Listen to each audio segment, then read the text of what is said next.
ಒಂದು ಪೇತ್ರನ ಬರೆದ ಪತ್ರಿಕೆ 1ನೇ ಅಧ್ಯಾಯದ 3ನೇ ವಾಕ್ಯದಿಂದ 9ನೇ ವಚನದವರೆಗೂ ನಾವೆಲ್ಲರೂ ಶಬ್ದ ತೆಗೆದು ಎಷ್ಟು ಗಟ್ಟಿಯಾಗಿ ನಾವು ಓದಲಿಕ್ಕೆ ಸಾಧ್ಯನ, ನಾವು ಓದುವಂಥದ್ದು ನಮ್ಮ ಪಕ್ಕದಲ್ಲಿರುವ ಕೇಳತಕ್ಕಂತೆ ನಾವು ಶಬ್ದ ತೆಗೆದು ನಾವು ಓದಲಿಕ್ಕೋಸ್ಕರವಾಗಿ ನಾವು ಹೋಗುವಂತರಾಗಿರೋಣ. ಸಿದ್ಧರಾಗಿದ್ದೀರಾ? ನಮ್ಮ ಕರ್ತನಾದ ಯೇಸು ಕ್ರಿಸ್ತನ ತಂದೆಯು ದೇವರು ಆಗಿರುವ ಆತನಿಗೆ ಸ್ತೋತ್ರವಾಗಲಿ. ಆತನು ಯೇಸು ಕ್ರಿಸ್ತನನ್ನು ಸತ್ತವರೊಳಗಿಂದ ಎಬ್ಬಿಸಿದರಲ್ಲಿ ತನ್ನ ಮಹಾ ಕರುಣೆಯ ಅನುಸಾರವಾಗಿ ನಮ್ಮನ್ನು ತಿರುಗಿ ಜೀವಿಸುವಂತೆ ಮಾಡಿ ಜೀವಕರವಾದ ನಿರೀಕ್ಷೆಯನ್ನು ನಮ್ಮಲ್ಲಿ ಹುಟ್ಟಿಸಿ ನಮ್ಮನ್ನು ಲಯ, ಕಳಂಕ, ಕ್ಷಯಗಳಿಲ್ಲದ ಬಾಧ್ಯತೆಯನ್ನು ಎದುರು ನೋಡುವವರನ್ನಾಗಿ ಮಾಡಿದನು. ಆ ಬಾಧ್ಯತೆಯು ನಿಮಗೋಸ್ಕರ ಪರಲೋಕದಲ್ಲಿ ಇಟ್ಟಿರುವುದು. ಅಂತ್ಯಕಾಲದಲ್ಲಿ ಪ್ರತ್ಯಕ್ಷವಾಗುವ ಸಿದ್ಧವಾಗಿರುವ ರಕ್ಷಣೆಯು ನಂಬುವವರಾದ ನಿಮಗೆ ದೊರೆಯಬೇಕೆಂದು ದೇವರು ನಿಮ್ಮನ್ನು ತನ್ನ ಬಲದಿಂದ ಕಾಯುತ್ತಾನೆ. ನೀವು ಸದ್ಯಕ್ಕೆ ಸ್ವಲ್ಪ ಕಾಲ ದೇವರ ಚಿತ್ತಾನುಸಾರ ನಾನಾ ಕಷ್ಟಗಳಲ್ಲಿದ್ದು ದುಃಖಿಸುವವರಾಗಿದ್ದರು ಆ ಪದವಿಯನ್ನು ಆಲೋಚಿಸಿ ಹರ್ಷಿಸುವವರಾಗಿದ್ದೀರಿ. ಬಂಗಾರವು ನಾಶವಾಗುವಂಥದ್ದಾಗಿದ್ದರು ಅದನ್ನು ಬೆಂಕಿಯಲ್ಲಿ ಹಾಕಿ ಪುಟಕ್ಕೆ ಹಾಕಿ ಶೋಧಿಸುವುದುಂಟಷ್ಟೇ. ಬಂಗಾರಕ್ಕಿಂತ ಅಮೂಲ್ಯವಾಗಿರುವ ನಿಮ್ಮ ನಂಬಿಕೆಯು ಈ ಕಷ್ಟಗಳಿಂದ ಶೋಧಿತವಾಗಿ ಯೇಸು ಕ್ರಿಸ್ತನು ಪ್ರತ್ಯಕ್ಷನಾಗುವಾಗ ನಿಮಗೆ ಕೀರ್ತಿ, ಪ್ರಭಾವ, ಮಾನಗಳನ್ನು ಉಂಟು ಮಾಡುವುದು. ನೀವು ಆತನನ್ನು ಕಣ್ಣಾರೆ ನೋಡಲಿಲ್ಲವಾದರೂ ಆತನನ್ನು ಪ್ರೀತಿಸುತ್ತೀರಿ. ನೀವು ಈಗ ಆತನನ್ನು ಕಾಣದಿದ್ದರೂ ಆತನಲ್ಲಿ ನಂಬಿಕೆ ಇಟ್ಟು ನಿಮ್ಮ ನಂಬಿಕೆಯ ಅಂತ್ಯಫಲವಾಗಿರುವ ಆತ್ಮ ರಕ್ಷಣೆಯನ್ನು ಹೊಂದುವವರಾಗಿ ಏಳಲು ಶಕ್ತವಾದಂಥ ಪ್ರಭಾವವುಳ್ಳ ಸಂತೋಷದಿಂದ ಹರ್ಷಿಸುತ್ತೀರಿ. ಕೈಗಳೆತ್ತಿ ಗಟ್ಟಿಯಾಗಿರೋಣ. ಹಾಲೆಲೂಯ. ಪಕ್ಕದಲ್ಲಿರೋರಿಗೆ ಕೈ ಕೊಟ್ಟೆ ಹೇಳ್ರಿ, ಏಳಲು ಅಶಕ್ತವಾದಂಥ ಪ್ರಭಾವದಿಂದ ನೀವು ಸಂತೋಷ ಪಡುತ್ತೀರಿ ಎಂಬುದಾಗಿ. ನಾವೆಲ್ಲರೂ ಕುಳಿತುಕೊಳ್ಳೋಣ. ನಾವು ಓದಲ್ಪಟ್ಟಂಥ ವಾಕ್ಯಕ್ಕೆ ಅನುಸಾರವಾಗಿ ನಾವು ದೇವರ ವಚನದಿಂದ ನಾವು ದೇವರ ವಾಕ್ಯವನ್ನು ನಾವು ಧ್ಯಾನಿಸಲಿಕ್ಕೋಸ್ಕರವಾಗಿ ಹೋಗೋಣ. ಈ ಭಾನುವಾರದ ಆರಾಧನೆಗಾಗಿ ನಾನು ಆದುಕೊಂಡಂಥ ಒಂದು ಸಂದೇಶದ ಭಾಗವಾಗಿರ್ತದೆ. ಒಂದು ಪೇತ್ರನ ಬರೆದ ಪತ್ರಿಕೆಯಿಂದ ನಾವು ಈ ದಿನ ನಾವು ಕಲೀಲಿಕ್ಕೋಸ್ಕರವಾಗಿ ಹೋಗ್ತೇವೆ. ಒಂದು ಪೇತ್ರನ ಬರೆದಂಥ ಪತ್ರಿಕೆಯಿಂದ ಅನೇಕ ವಚನಗಳು ಇದರಲ್ಲಿ ಅಡಕವಾಗಿದೆ, ಅನೇಕ ಸಂದೇಶಗಳು ದೇವರು ನಮಗೆ ಸಾರಿ ಹೇಳಲಿಕ್ಕಾಗಿ ದೇವರು ಹೋಗ್ತಾನೆ. ಆದ್ದರಿಂದ ಈ ಒಂದು ಪೇತ್ರನ ಬರೆದ ಪತ್ರಿಕೆ ಒಂದು ವಿಶ್ವಾಸಿಗೆ ಏನನ್ನು ಪ್ರಬೋಧಿಸುತ್ತೆ ಎನ್ನುವುದನ್ನು ನಾನು ನಿಮಗೆ ನಿಧಾನಗತಿಯಲ್ಲಿ ನಾನು ನಿಮಗೆ ಉಪದೇಶಿಸಿ ನಾನು ನಿಮಗೆ ಕಲಿಸಿಕೊಡಲಿಕ್ಕಾಗಿ ನಾನು ಹೋಗುವವನಾಗಿರ್ತೇನೆ. ವಾಕ್ಯ ಕಲಿಯುವುದಕ್ಕೆ ಸಂತೋಷವುಳ್ಳವ್ರು ಮಾತ್ರ ಗಟ್ಟಿಯಾಗಿ ಒಂದು ಆಮೇನ್ ಹೇಳ್ರಿ. ಪಕ್ಕದವರಿಗೆ ಕೈ ಕೊಟ್ಟು ಹೇಳ್ರಿ, ಇವತ್ತು ನಾನು ನಿಮ್ಮನ್ನು ಬಹಳ ತೊಂದರೆ ಪಡಿಸ್ತೀನಿ, ನಾವು ಒಟ್ಟಾಗಿ ವಾಕ್ಯ ಕಲಿಯೋಣ ಅಂತ ಗಟ್ಟಿಯಾಗಿ ಹೇಳೋಣ. ಹಾಲೆಲೂಯ. ಆರಂಭದಲ್ಲಿ ಒಂದು ಪೇತ್ರನ ಬರೆದಂಥ ಪತ್ರಿಕೆಯ ಕಿರು ಪರಿಚಯವನ್ನು ನಿಮ್ಮ ಮಧ್ಯದಲ್ಲಿ ನಾನು ತರಲಿಕ್ಕಾಗಿ ನಾನು ಇಷ್ಟಪಡುವವನಾಗಿರ್ತೇನೆ. ಒಂದು ಪೇತ್ರನ ಬರೆದಂಥ ಪತ್ರಿಕೆ AD 60ರಲ್ಲಿ ಬರೆಯಲ್ಪಟ್ಟಂಥ ಒಂದು ಪತ್ರಿಕೆ. ಯೇಸು ಸ್ವಾಮಿ ತನ್ನ ಪುನರುತ್ಥಾನಗೊಂಡು ಆತನ ಪರಲೋಕಕ್ಕೆ ಆರೋಹಣನಾಗಿ 35 ವರ್ಷಗಳ ಆದ ಮೇಲೆ ಈ ಪತ್ರಿಕೆ ಅಪೊಸ್ತಲನಾದಂಥ ಪೇತ್ರನು ಈ ಪತ್ರಿಕೆಯನ್ನು ಆತನು ಸಭೆಗಳಿಗೆ ಆತನು ಬರೆಯುತ್ತಾ ಇದ್ದಾನೆ. ಯೇಸು ಸ್ವಾಮಿಯ ಪುನರುತ್ಥಾನಗೊಂಡು 35 ವರ್ಷಗಳ ಆದ ಬಳಿಕ ಯಾವ ಸಮಯದಲ್ಲಿ ಯಾವ ಸಂದರ್ಭದಲ್ಲಿ ಈ ಪತ್ರಿಕೆಗಳನ್ನು ಬರೆಯುತ್ತಾನೆ, ಯಾರಿಗೋಸ್ಕರವಾಗಿ ಈ ಪತ್ರಿಕೆಯನ್ನು ಬರೆಯುತ್ತಾನೆ ಎಂಬುದಾಗಿ ನಾವು ಗಮನಿಸಿದಾಗ, ನೀರೋ ಚಕ್ರವರ್ತಿಯ ಆಳ್ವಿಕೆಯಲ್ಲಿ ಸಭೆಯನ್ನು ಬಹಳವಾಗಿ ಉಪದ್ರವಪಡಿಸಿ ದೇವ ಜನರನ್ನು ಹಿಂಸಿಸುವುದಕ್ಕೂ ಕೊಲ್ಲುವುದಕ್ಕೂ ಅವರನ್ನು ಬಾಧೆ ಪಡಿಸುವುದಕ್ಕೂ ನೀರೋ ಚಕ್ರವರ್ತಿ ಆತನು ಪ್ರಾರಂಭಿಸಿದಾಗ ಯೆರೂಸಲೇಮಿನಲ್ಲಿದ್ದಂಥ ದೇವ ಜನರು ಅವರ ಅನೇಕ ಪ್ರಾಂತ್ಯಗಳಿಗೆ ಅವರು ಚದರಿ ಹೋಗುವವರಾಗಿರ್ತಾರೆ. ಚದರಿ ಹೋಗಲ್ಪಟ್ಟಂಥ ದೇವ ಜನರ ನಂಬಿಕೆಯನ್ನು ಮತ್ತು ನಿರೀಕ್ಷೆಯನ್ನು ಕಾಪಾಡಿಕೊಳ್ಳಬೇಕು ಎನ್ನುವಂಥ ಒಂದು ಉದ್ದೇಶದೊಟ್ಟಿಗೆ ಆತನು ಈ ಪತ್ರಿಕೆಯನ್ನು ಸಭೆಗೆ ಆತನು ಬರೆಯುತ್ತಾ ಇದ್ದಾನೆ. ಈ ಪತ್ರಿಕೆಯನ್ನು ಬರೆಯುವಂಥ ಒಂದೇ ಒಂದು ಉದ್ದೇಶ, ನೀವು ಚದರಲ್ಪಟ್ಟವರಾಗಿದ್ದರೂ ನೀವು ನಿರೀಕ್ಷೆಯಿಂದ ದೂರ ಇಲ್ಲ, ನೀವು ನಿರೀಕ್ಷೆಗೆ ಹತ್ತಿರವಾಗಿದ್ದೀರಾ. ಸಭೆಯಿಂದ ನೀವು ದೂರವಾಗಿರುವುದಾದರೂ, ಆತ್ಮೀಕವಾದ ಕೂಟಗಳಿಂದ ನೀವು ದೂರವಾಗಿರುವುದಾದರೂ, ಕ್ರಿಸ್ತನ ನಿಮಿತ್ತವಾಗಿ ನೀವು ಹಿಂಸೆಗಳನ್ನು, ಬಾಧೆಗಳನ್ನು, ಮರಣಗಳನ್ನು ನೀವು ಅನುಭವಿಸುತ್ತಾ ಇರುವುದಾದರೂ ಪರಲೋಕಕ್ಕೆ ನೀವು ದೂರವಾದವರಲ್ಲ, ಪರಲೋಕಕ್ಕೆ ನೀವು ಸಮೀಪಸ್ಥರು, ಬಾಧ್ಯತೆ ಉಳ್ಳವರು. ಆದುದರಿಂದ ನಿಮ್ಮ ನಿರೀಕ್ಷೆಗಳನ್ನು ನೀವು ಕಾಪಾಡಿಕೊಳ್ಳಬೇಕು ಎಂಬುದಾಗಿ ಪ್ರಬೋಧಿಸುತ್ತಾ ಆತನು ಈ ಪತ್ರಿಕೆಯನ್ನು ಬರೆಯುವುದಾಗಿ ನಾವು ಗಮನಿಸಲಿಕ್ಕೆ ಸಾಧ್ಯ.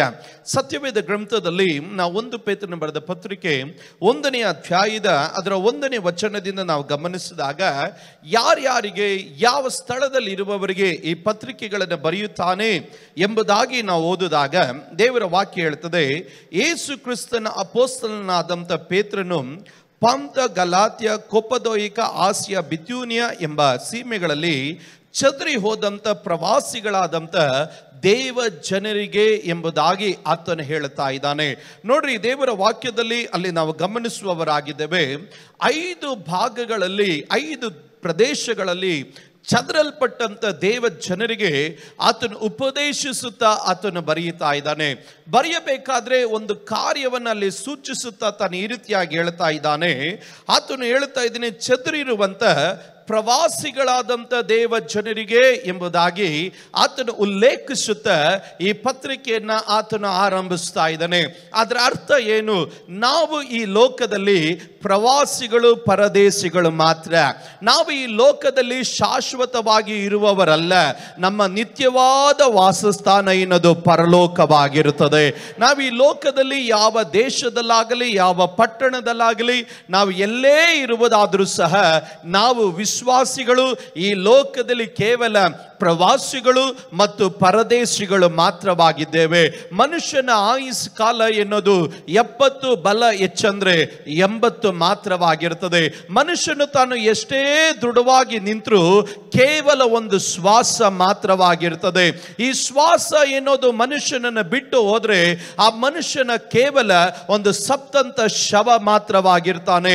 ಒಂದು ಮನುಷ್ಯನು ತಾನು ತನ್ನ ಜೀವಿತದಲ್ಲಿ ತನ್ನ ಉಸಿರಿನ ಕುರಿತಾದಂಥ ಒಂದು ಗ್ಯಾರಂಟಿ ಆಗಲಿ ವಾರಂಟಿ ಆಗಲಿ ಈ ಲೋಕದ ಯಾವ ಮನುಷ್ಯನು ಸಹ ಯಾವ ವೈದ್ಯ ಶಾಸ್ತ್ರವೂ ಸಹ ಕೊಡಲಿಕ್ಕೆ ಸಾಧ್ಯ ಇಲ್ಲ. ಕಾರಣವೇನೆಂದ್ರೆ ಮನುಷ್ಯನು ತಾನು ಈ ಲೋಕದಲ್ಲಿ ಆತನು ಅಸ್ಥಿರನಾಗಿದ್ದಾನೆ. ಆದರೆ ವಿಶ್ವಾಸಿಗಳು ಕರ್ತನಾದಂಥ ಯೇಸು ಕ್ರಿಸ್ತನಲ್ಲಿ ನಂಬಿಕೆ ಇಟ್ಟು ರಕ್ಷಣೆ ಹೊಂದಲ್ಪಟ್ಟಂತ ದೇವರ ಮಕ್ಕಳಿಗೆ ಒಂದು ನಿರೀಕ್ಷೆ ಇದೆ. ನಮಗೆ ಗೊತ್ತು, ನಮಗೆ ಈ ಲೋಕ ಶಾಶ್ವತ ಅಲ್ಲ. ನಾವು ಈ ಲೋಕದಲ್ಲಿ ಕೇವಲ ಪ್ರವಾಸಿಗಳು, ಪರದೇಶಿಗಳು ಮಾತ್ರವಾಗಿದ್ದೇವೆ. ಆದರೆ ನಮಗಾಗಿ ಒಂದು ನಿತ್ಯವಾದಂಥ ಒಂದು ವಾಸಸ್ಥಾನವನ್ನ ಯೇಸು ಸ್ವಾಮಿ ತನ್ನ ಪರಲೋಕದಲ್ಲಿ ಸಿದ್ಧ ಮಾಡುತ್ತಾ ಇದ್ದಾನೆ. ಯೇಸು ಸ್ವಾಮಿ ಸಿದ್ಧ ಮಾಡುತ್ತಿರುವುದು ಮಾತ್ರ ಅಲ್ಲ, ಸಿದ್ಧ ಮಾಡಿದ ಕೂಡಲೇ ಆತನಿರುವಂತ ಸ್ಥಳದಲ್ಲಿ ನಮ್ಮನ್ನು ಕರೆದುಕೊಂಡು ಹೋಗ್ಲಿಕ್ಕೆ ಆತನು ಅತಿ ಬೇಗನೆ ಬರುವವನಾಗಿರೋದ್ರಿಂದ ವಿಶ್ವಾಸಿಗಳಾದಂಥ ನಾವುಗಳು ಕ್ರಿಸ್ತನ ನಿಮಿತ್ತವಾಗಿ ಹಿಂಸೆಗಳನ್ನು ತಾಳಿಕೊಳ್ಳೋರಾದ್ರೂ ನಾವು ನಿರೀಕ್ಷೆಯನ್ನು ನಾವು ಕಳಕೊಳ್ಳಬಾರದು, ನಾವು ನಂಬಿಕೆಯನ್ನು ಕಳಕೊಳ್ಳಬಾರದು. ಯೇಸು ಸ್ವಾಮಿ ಅತಿ ಬೇಗನೆ ಬರಲಿಕ್ಕಾಗಿ ಹೋಗುತ್ತಾನೆ. ಯೇಸು ಸ್ವಾಮಿ ಅತಿ ಬೇಗನೆ ಬರಲಿಕ್ಕಾಗಿ ಹೋಗುವವನಾಗಿರೋದ್ರಿಂದ ನಮ್ಮನ್ನೇ ನಾವು ಆತನ ಬರೋಣಕ್ಕಾಗಿ ಸಿದ್ಧಪಡಿಸಿಕೊಳ್ಳಬೇಕು ಎನ್ನುವಂತ ಒಂದು ನಿರೀಕ್ಷೆ ಉಳ್ಳಂತ ವಚನಗಳನ್ನ ಅಪೊಸ್ತಲನಾದಂಥ ಪೇತ್ರನು ತನ್ನ ಸಭೆಗೆ ಆತನು ಬರೆಯುತ್ತಾ ಇದ್ದಾನೆ. ನಾವು ಸತ್ಯವೇದ ಗ್ರಂಥದಲ್ಲಿ ನಾವು ಓದಿದಾಗ ಈ 1 ಪೇತ್ರನ ಬರೆದಂತ ಪತ್ರಿಕೆ 5 ಅಧ್ಯಾಯಗಳು ಮತ್ತು 55 ವಚನಗಳು ಒಳಗೊಂಡಂತ ಒಂದು ಪತ್ರಿಕೆ ಆಗಿರುತ್ತದೆ. ಮತ್ತೊಂದು ಆವರ್ತಿ ನಾನು ಹೇಳ್ತೇನೆ, ಈ ಪತ್ರಿಕೆ 5 ಅಧ್ಯಾಯಗಳು 55 ವಚನಗಳು ಒಳಪಟ್ಟಂತ ಒಂದು ಪತ್ರಿಕೆ ಆಗಿರ್ತದೆ. 5 ಅಧ್ಯಾಯಗಳು ಒಂದು ವಿಶ್ವಾಸಿಯ ಜೀವನದ 5 ಸ್ವಭಾವಗಳ ಕುರಿತಾಗಿ ಅಲ್ಲಿ ನಮಗೆ ಚಿತ್ರೀಕರಿಸಿ ಬರೆಯುವಂಥದ್ದು ಒಂದು ವಿಶೇಷತೆಯಾಗಿರ್ತದೆ. ಈ ದಿನದಲ್ಲಿ ಈ 5 ಅಧ್ಯಾಯಗಳಲ್ಲಿ ಒಂದು ವಿಶ್ವಾಸಿಯಾದಂಥ ನಾವುಗಳು ಕಲಿತುಕೊಳ್ಳಬೇಕಾದಂಥ ಭಾಗಗಳು ಯಾವುದು ಎಂಬುದನ್ನು ಸಂಕ್ಷಿಪ್ತವಾಗಿ ನಿಮಗೆ ಅರ್ಥ ಆಗೋ ರೀತಿಯಲ್ಲಿ ನನ್ನ ವಚನಗಳನ್ನು ನಿಮಗೆ ಪ್ರಬೋಧಿಸಲಿಕ್ಕಾಗಿ ನಾನು ಇಷ್ಟಪಡ್ತೇನೆ. ದೇವರ ಮಕ್ಕಳೇ ಗಮನಿಸಿ, ವಾಕ್ಯ ಕೇಳಬೇಕಾದ್ರೆ ವಾಕ್ಯದಿಂದಲೇ ಬಿಡುಗಡೆಗಳು ನಡೆಯುವಂಥದ್ದಾಗಿರುತ್ತೆ. ನಾವು ನಿಧಾನವಾಗಿ ಪ್ರಸಂಗ ಮಾಡ್ತಾ ಇದ್ದೀವಿ ಅಂತ ಹೇಳಿ ದೇವರ ಪ್ರಸನ್ನತೆ ಇಲ್ಲ ಅಂತ ನೆನೆಸ್ಕೊಳ್ಬೇಡ್ರಿ. ಯಾವ ಕ್ಷಣದಲ್ಲೂ ಬೇಕಾದ್ರೂ ದೇವರು ಕ್ರಿಯೆ ಮಾಡಲಿಕ್ಕೆ ಶಕ್ತನಾಗಿದ್ದಾನೆ. ವಾಕ್ಯ ನಮ್ಮ ಒಳಗಡೆ ಹೋಗ್ತಾ ಇದ್ರೆ ಬಿಡುಗಡೆಗಳು ತಾನಾಗಿ ನಡೀತಾ ಇರುತ್ತೆ. ಆದ್ರಿಂದ ವಾಕ್ಯ ಕೇಳೋದಕ್ಕೆ ಕಿವಿಯನ್ನ ತೆರೆದವರಾಗಿ, ಹೃದಯವನ್ನ ತೆರೆದವರಾಗಿ, ಸ್ತೋತ್ರ ಹೇಳೋದಕ್ಕೆ ನಮ್ಮ ಅದರಗಳನ್ನು ತೆರೆದವರಾಗಿ ನಾವು ದೇವರ ಪಾದಪೀಠದಲ್ಲಿ ಕುಳಿತುಕೊಳ್ಳೋದು ಅದು ನಮ್ಮ ಜೀವನದಲ್ಲಿ ದೊಡ್ಡ ಆಶೀರ್ವಾದ. ಹಾಗಾಗಿರುವುದಾದ್ರೆ ಮೊದಲನೇ ಅಧ್ಯಾಯ ನಮಗೆ ಏನನ್ನ ಕಲಿಸಿಕೊಡುತ್ತೆ ಎಂಬುದನ್ನು ನಾನು ತಿಳಿಸ್ಲಿಕ್ಕಾಗಿ ನಾನು ಇಷ್ಟಪಡುವವನಾಗಿರ್ತೇನೆ. ಒಂದನೇದಾಗಿ ನಾವು ದೇವರ ವಾಕ್ಯದಲ್ಲಿ 2ನೇ ವಚನದಲ್ಲಿ ನಾವು ಗಮನಿಸಿದಾಗ ಈ 1ನೇ ಅಧ್ಯಾಯದ ಉದ್ದೇಶ ಏನು, ನಮಗೆ ಪ್ರಬೋಧಿಸುವಂತ ಕಾರ್ಯ ಏನು ಎಂಬುದನ್ನು ನಾವಲ್ಲಿ ಕಲಿಯಲಿಕ್ಕೋಸ್ಕರವಾಗಿ ನಾವು ಹೋಗುವಂತರಾಗಿರೋಣ. ದೇವರ ವಾಕ್ಯದಲ್ಲಿ 2ನೇ ವಚನ ಹೇಳುತ್ತದೆ, ಪವಿತ್ರಾತ್ಮನಿಂದ ಪ್ರತಿಷ್ಠಿಸಲ್ಪಟ್ಟವರಾಗಿ ದೇವರಿಗೆ ವಿಧಿಯರಾಗುವುದಕ್ಕೂ ಯೇಸು ಕ್ರಿಸ್ತನ ರಕ್ತದಿಂದ ಪ್ರೋಕ್ಷಿತರಾಗುವುದಕ್ಕೂ ತಂದೆಯಾದಂಥ ದೇವರ ಭವಿಷ್ಯ ಜ್ಞಾನ ಅನುಸಾರವಾಗಿ ಆರಿಸಲ್ಪಟ್ಟವರಿಗೆ ಬರೆಯುವುದೇನೆಂದರೆ, ನಿಮಗೆ ಕೃಪೆಯೂ ಶಾಂತಿಯು ಹೆಚ್ಚೆಚ್ಚಾಗಿ ದೊರೆಯಲಿ ಎಂಬುದಾಗಿ ಆತನು ಹೇಳ್ತಾ ಇದ್ದಾನೆ. 3 ವಿಶೇಷವಾದಂಥ ಕಾರ್ಯವನ್ನ ತಾನು ಹೇಳ್ತಾ ಇದ್ದಾನೆ. ಆರಿಸಲ್ಪಟ್ಟವರಿಗಾಗಿ ಹೇಳ್ತಾ ಇದ್ದಾನೆ. ಯಾರು ಆರಿಸಲ್ಪಟ್ಟವರು? ದೇವರ ವಾಕ್ಯದಲ್ಲಿ ಗಮನಿಸ್ತೇವೆ, ತಂದೆಯಾದಂಥ ದೇವರ ಭವಿಷ್ಯ ಜ್ಞಾನಾನುಸಾರವಾಗಿ ಆರಿಸಲ್ಪಟ್ಟವರು ಎಂಬುದಾಗಿ. ಅದರ ಅರ್ಥ ಏನು? ದೇವರು ನಮ್ಮನ್ನು ಆರಿಸಿಕೊಳ್ಳಬೇಕಾದ್ರೆ ನಮ್ಮ ಭವಿಷ್ಯವನ್ನ ದೇವರು ಕಂಡವನಾಗಿದ್ದಾನೆ. ದೇವರು ನಮ್ಮನ್ನು ಆರಿಸಿಕೊಳ್ಳಬೇಕಾದ್ರೆ ನಮ್ಮ ಫ್ಯೂಚರ್, ನಮ್ಮ ಡೆಸ್ಟಿನಿ ಏನು ಎಂದು ದೇವರು ನಮ್ಮನ್ನು ಕಂಡೇ ಆತನ ಜಗತ್ತು ಉತ್ಪತ್ತಿಗಿಂತ ಮುಂಚಿತವಾಗಿ ಕರ್ತನಾದಂಥ ಯೇಸು ಕ್ರಿಸ್ತನಲ್ಲಿ ದೇವರು ನಮ್ಮನ್ನು ಆರಿಸಿಕೊಂಡವನಾಗಿದ್ದಾನೆ. ನಮ್ಮ ಯೋಗ್ಯತೆ ನೋಡಿ ದೇವರು ನಮ್ಮನ್ನು ಆರಿಸಿಕೊಳ್ಳಲಿಲ್ಲ. ನಮ್ಮ ವಿದ್ಯಾಭ್ಯಾಸವನ್ನು ನೋಡಿ ದೇವರು ನಮ್ಮನ್ನು ಆರಿಸಿಕೊಳ್ಳಲಿಲ್ಲ. ನಮ್ಮ ಸೌಂದರ್ಯವನ್ನು ನೋಡಿ ದೇವರು ನಮ್ಮನ್ನು ಆರಿಸಿಕೊಳ್ಳಲಿಲ್ಲ. ನಮ್ಮ ವಾಕ್ಚಾತುರ್ಯಗಳನ್ನು ನೋಡಿ ದೇವರು ನಮ್ಮನ್ನು ಆರಿಸಿಕೊಳ್ಳಲಿಲ್ಲ. ಕರ್ತನು ನಮ್ಮನ್ನು ತನ್ನ ಭವಿಷ್ಯ ಜ್ಞಾನಾನುಸಾರವಾಗಿ ನಾವು ಭವಿಷ್ಯದಲ್ಲಿ ಏನಾಗಲಿಕ್ಕೆ ಸಾಧ್ಯ ಎಂದು ಮುಂಚಿತವಾಗಿ ದೇವರು ಕಂಡವನಾಗಿ ಆತನು ನಮ್ಮನ್ನು ಆರಿಸಿಕೊಂಡವನಾಗಿದ್ದಾನೆ. ಹಾಗಾದ್ರೆ ಇಲ್ಲಿ ಕುಳಿತುಕೊಂಡಿರುವಂತ ಪ್ರತಿಯೊಂದು ದೇವರ ಮಕ್ಕಳೇ, ನಿನ್ನ ಭವಿಷ್ಯ ಏನು ಎನ್ನುವುದು ನಿನಗೆ ಗೊತ್ತಿಲ್ಲದಿದ್ದರೂ ನಿನ್ನನ್ನು ಕರೆದಂತ ದೇವರಿಗೆ ನಿನ್ನ ಭವಿಷ್ಯ ಏನು ಎನ್ನುವುದು ದೇವರು ಚೆನ್ನಾಗಿ ತಿಳಿದವನಾಗಿದ್ದಾನೆ. ಅದನ್ನು ನಂಬೋರು ಗಟ್ಟಿಯಾಗಿ ಆಮೇಲೆ ಹೇಳ್ರಿ. ಇವತ್ತು ಅನೇಕರು ಚಿಂತೆ ಮಾಡ್ತಾರೆ, ನನ್ನ ಮುಂದೆ ಏನು ಎನ್ನುವುದು ನನಗೆ ಗೊತ್ತಿಲ್ಲ, ನನ್ನ ಭವಿಷ್ಯ ಏನು ಎನ್ನುವುದು ನನಗೆ ಗೊತ್ತಿಲ್ಲ, ನನ್ನ ಮುಂದೆ ನನ್ನ ಕುಟುಂಬ ಏನಾಗುತ್ತೆ ಅನ್ನೋದು ನನಗೆ ಗೊತ್ತಿಲ್ಲ, ಮುಂದೆ ನನ್ನ ಮಕ್ಕಳು ಏನಾಗ್ತಾರೆ ಅನ್ನೋದು ನನಗೆ ಗೊತ್ತಿಲ್ಲ. ಹೌದು ಸಹೋದರಿ, ಹೌದು ಸಹೋದರನೇ, ನಿನ್ನ ಭವಿಷ್ಯ ಏನಾಗುತ್ತೆ ಅಂತ ನಿನಗೆ ಗೊತ್ತಿಲ್ಲದಿದ್ದರೂ ನೀನು ಭವಿಷ್ಯದಲ್ಲಿ ಏನಾಗುತ್ತೀಯ, ನಿನ್ನ ಭವಿಷ್ಯ ಏನು ಎಂದು ತಿಳಿದಂತ ಒಬ್ಬ ದೇವರು ಆತನು ನಿನ್ನನ್ನು ಆರಿಸಿಕೊಂಡಿದ್ದಾನೆ. ಇವತ್ತು ನೀನು ದೇವರ ಪ್ರಸನ್ನತೆಯಲ್ಲಿ ಕುಳಿತುಕೊಂಡಿರುವಂತದ್ದೇ ಒಂದು ಗುರುತಾಗಿರುತ್ತೆ. ದೇವರು ನಿನ್ನ ಭವಿಷ್ಯದ ಕುರಿತಾಗಿ ಒಂದು ಉತ್ತಮವಾದ ಆಲೋಚನೆಯನ್ನ ದೇವರು ಸಿದ್ಧ ಮಾಡಿ ಇಟ್ಟಿದ್ದಾನೆ. ಅದ ನಂಬೋರು ಗಟ್ಟಿಯಾಗಿ ಆಮೇಲೆ ಹೇಳ್ರಿ. ಹಾಗಾಗಿರುವುದಾದ್ರೆ ಯಾವ ಅರ್ಹತೆ ಅಲ್ಲ, ಯಾವ ಯೋಗ್ಯತೆ ಅಲ್ಲ. ಯವನಸ್ಥನು ಒಂದು ಇಂಟರ್ವ್ಯೂಗಾಗಿ ಹೋಗ್ತಾ ಇದ್ದಾನೆ. ಒಂದು ಯವನಸ್ಥನು ಇಂಟರ್ವ್ಯೂಗಾಗಿ ಹೋಗುತ್ತಿರುವಂತ ಸಮಯದಲ್ಲಿ 10 ಜನ ಇಂಟರ್ವ್ಯೂವರಲ್ಲಿ ಕುತ್ಕೊಂಡಿದ್ದಾರೆ. 9 ಜನ ಇಂಟರ್ವ್ಯೂನ ಅಟೆಂಡ್ ಮಾಡಿ ಹೊರಗಡೆ ಬಂದರು. 10ನೇಯವನು ಇವನು ಕಡೆಯದಾಗಿ ಇವನು ಆ ಇಂಟರ್ವ್ಯೂಗೆ ಹೋಗ್ತಾ ಇದ್ದಾನೆ. ಅಲ್ಲಿ ಇಂಟರ್ವ್ಯೂ ಮಾಡುವಂತ ಒಂದು ವ್ಯಕ್ತಿ ಆತನಿಗೊಂದು ಪ್ರಶ್ನೆ ಕೇಳಿದನು, 8 3 ಎಷ್ಟಪ್ಪ ಅಂತ. ಅವನ ತಕ್ಷಣ ಆತರದಲ್ಲಿ ಹೇಳ್ದ 8 3 23 ಅಂತ. ತಕ್ಷಣವಾಗಿ ಆ ಇಂಟರ್ವ್ಯೂ ಅವನು ಹೇಳ್ದ, ನೋಡಪ್ಪ ನಿನಗೆ ಕೆಲಸ ಸಿಕ್ತು, ನೀನು ಹೋಗು ಅಂತ. ಇವನಿಗೆ ಬಹಳ ಸಂತೋಷ ಆಗೋಯ್ತು. ಕರೆಕ್ಟ್ ಆನ್ಸರ್ ಹೇಳ್ಬಿಟ್ನಲ್ಲ ನಾನು ಅಂತ ಹೇಳಿ ಮನೆಗೆ ಹೋಗಿ ಕ್ಯಾಲ್ಕುಲೇಟ್ರಲ್ಲಿ ಹುಡುಕಿದ್ರೆ 8 3 24. ಇವನಿಗೆ ಒಂದು ಆಗ್ಲಿಂದ ಒಂದು ಚಿಂತೆ ಬರೋದಕ್ಕಾಗಿ ಸ್ಟಾರ್ಟ್ ಆಯಿತು. ಅಯ್ಯೋ, ನಾನು ತಪ್ಪಾದಂಥ ಉತ್ತರ ಹೇಳಿದ್ರು, ನನಗೆ ಯಾಕೆ ಈ ಕೆಲಸ ಕೊಟ್ಟ, ನನಗೆ ಯಾಕೆ ಈ ಕೆಲಸ ಕೊಟ್ಟ. ಅಪಾಯಿಂಟ್ಮೆಂಟ್ ಆರ್ಡರ್ ಸಿಕ್ತು, ಜಾಯ್ನಿಂಗ್ ಡೇಟ್ ಸಿಕ್ತು, ಕಂಪನಿಗೆ ಜಾಯಿನ್ ಆದ.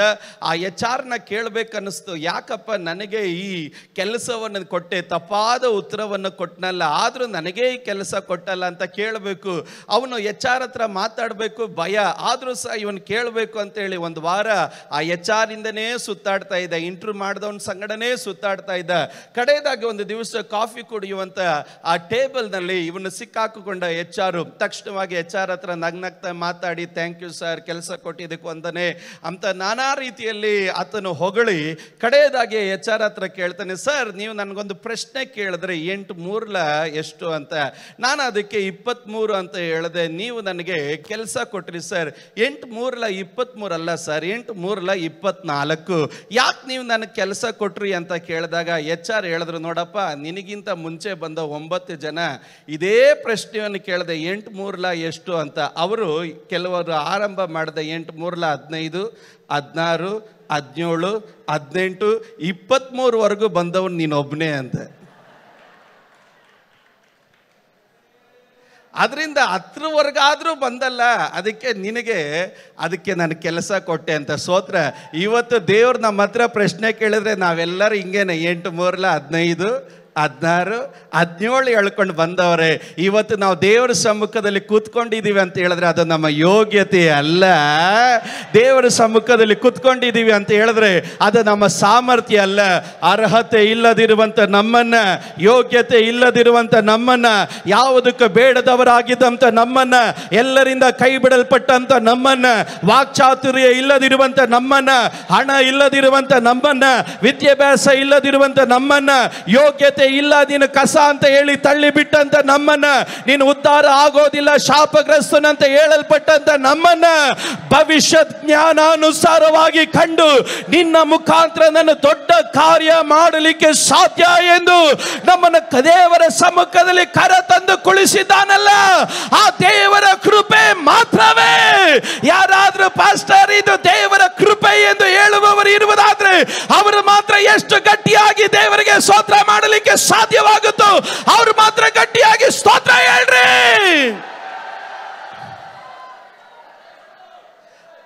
ಪಕ್ಕದವರಿಗೆ ಕೈ ಕೊಟ್ಟು ಹೇಳ್ರಿ, ಯೋಗ್ಯತೆ ಅಲ್ಲ ಬ್ರದರ್. ನೋಡ್ರಿ, ಈ ಪದ ಹೇಳಿದಾಗ ಸೌಂಡೇ ಬರಲಿಲ್ಲ. ಹೇಳ್ರಿ, ಯೋಗ್ಯತೆ ಅಲ್ಲ ಸಿಸ್ಟರ್, ಯೋಗ್ಯತೆ ಅಲ್ಲ ಬ್ರದರ್, ದೇವರ ಕೃಪೆ ಮಾತ್ರ. ಕೆಲವರು ಕೈ ಕೊಡ್ಲಿಲ್ಲ, ನಾನು ಹೇಳಿದೆ ಕೆಲವರು ಕೈ ಕೊಡ್ಲಿಲ್ಲ. ಪಕ್ಕದಲ್ಲರಿಗೆ ಕೈ ಕೊಟ್ಟು ನಗನಗತ ಹೇಳ್ರಿ, ಕೂತಿದ್ದೀರಾ ಅಂತ ಹೇಳಿದ್ರೆ ಯೋಗ್ಯತೆ ಅಲ್ಲ, ಅರ್ಹತೆ ಅಲ್ಲ, ಕೃಪೆ ಕೃಪೆ ಕೃಪೆ ಕೃಪೆ ಕೃಪೆ. ನಮ್ಮ ಕುರಿತಾಗಿ ಮೇಲನ್ನು ಕಂಡಿದ್ದು ದೇವರು ಮಾತ್ರವಾಗಿದ್ದಾನೆ. ಆ ದೇವರ ಕೃಪೆಯಿಂದಲೇ ನಾವೆಲ್ಲರೂ ದೇವರ ಸಮ್ಮುಖದಲ್ಲಿ ನಾವು ಕುಳಿತವರಾಗಿದ್ದೇವೆ. ಅದರಿಂದ ಪೇತ್ರನು ತನ್ನ ಸಭೆಗೆ ಪ್ರಬೋಧಿಸುತ್ತಾನೆ, ಹೇಳ್ತಾ ಇದ್ದಾನೆ, ನಿಮ್ಮ ಕುರಿತಾಗಿ, ಭವಿಷ್ಯದ ಕುರಿತಾಗಿ ತಿಳಿದಿರುವ ದೇವರು ಆತನು ನಿಮ್ಮನ್ನು ಆರಿಸಿಕೊಂಡಿದ್ದಾನೆ.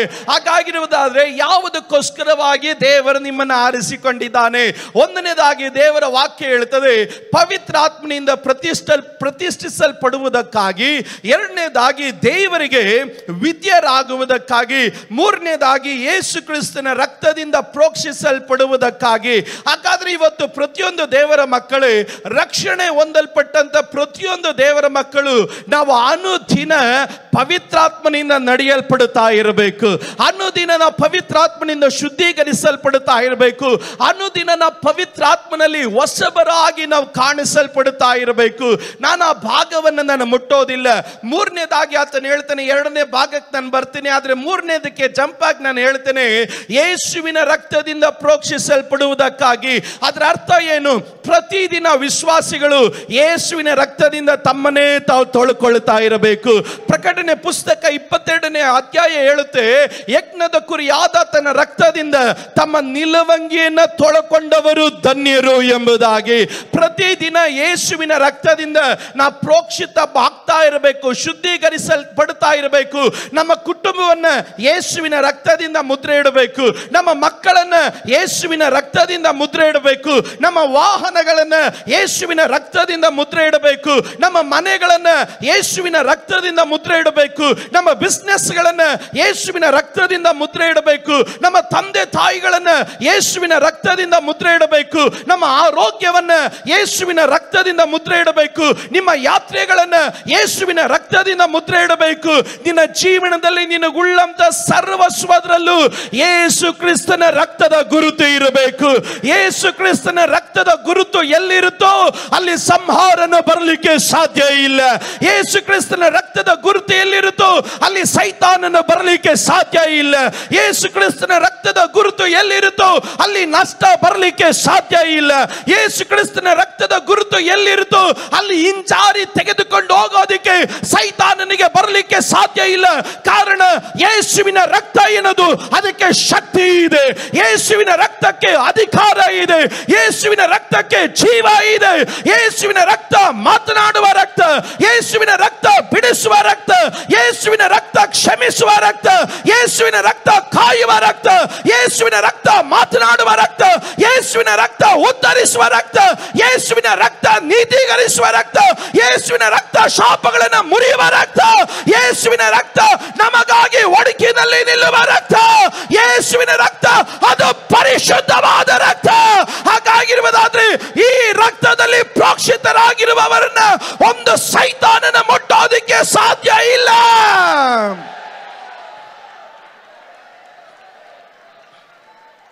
ಹಾಗಾದ್ರೆ ಪ್ರತಿದಿನ we must speak about the blood of Jesus. ಯೇಸುವಿನ ರಕ್ತದ ಕುರಿತಾಗಿ ಮಾತಾಡಬೇಕು.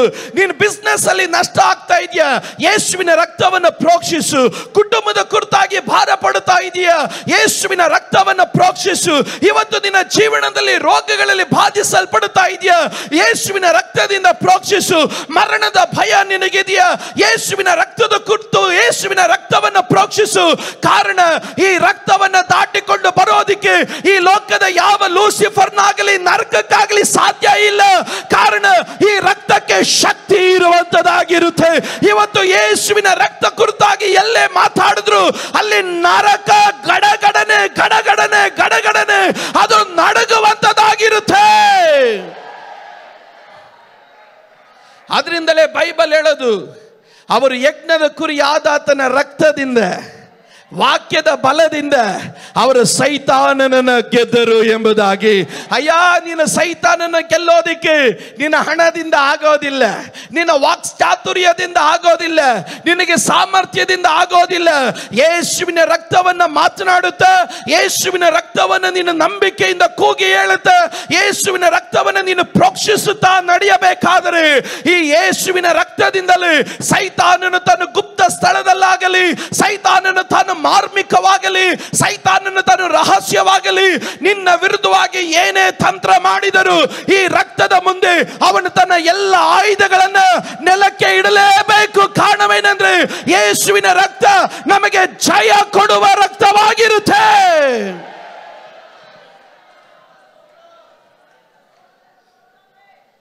ಯೇಸುವಿನ ರಕ್ತವನ್ನು ಮಾತನಾಡಬೇಕು. ಅದರಿಂದಲೇ ಪೇತ್ರನು ತಾನು ಸ್ಪಷ್ಟವಾಗಿ ಚಿತ್ರೀಕರಿಸುತ್ತಾ ಹೇಳ್ತಾ ಇದ್ದಾನೆ. ಒಂದು ನಿಮಿಷ ಕೈಗಳನ್ನು ಮೇಲೆತ್ರಿ, ಹೇಳ್ರಿ, ಯೇಸುವಿನ ನಾಮದಲ್ಲಿ ನನಗುಳ್ಳ ಸರ್ವಸ್ವವನ್ನೇ ಯೇಸುವಿನ ರಕ್ತದಿಂದ ಮುದ್ರೆ ಇಡುತ್ತೇನೆ. ಹೇಳ್ರಿ, ಯೇಸುವಿನ ನಾಮದಲ್ಲಿ. ಎಲ್ಲರೂ ಕೈಗಳ ಮೇಲೆತ್ರಿ, ಬಾಯಿ ತೆರೆದು ಹೇಳ್ರಿ, ಯೇಸುವಿನ ನಾಮದಲ್ಲಿ ನನಗುಳ್ಳಂತ ಸರ್ವಸ್ವವನ್ನು, ದೇವರು ನನಗೆ ದಯಪಾಲಿಸಿದ ಸರ್ವವನ್ನು ಯೇಸುವಿನ ಪರಿಶುದ್ಧವಾದ ರಕ್ತದಿಂದ ನಾನು ಮುದ್ರೆ ಹಾಕ್ತಾ ಇದ್ದೇನೆ. ಯೇಸುವಿನ ಪರಿಶುದ್ಧವಾದ ರಕ್ತವನ್ನು ಎಲ್ಲ ಸ್ಥಳದಲ್ಲೂ ನಾನು ಪ್ರೋಕ್ಷಿಸ್ತಾ ಇದ್ದೇನೆ. ಯೇಸುವಿನ ರಕ್ತದಲ್ಲಿ ನನಗೆ ಜಯ ಉಂಟು. ಯೇಸುವಿನ ರಕ್ತದಿಂದ ನನಗೆ ಬಿಡುಗಡೆ ಉಂಟು. ಯೇಸುವಿನ ರಕ್ತದಿಂದ ನನ್ನ ಪಾಪ ಕ್ಷಮಾಪಣೆ ಉಂಟು.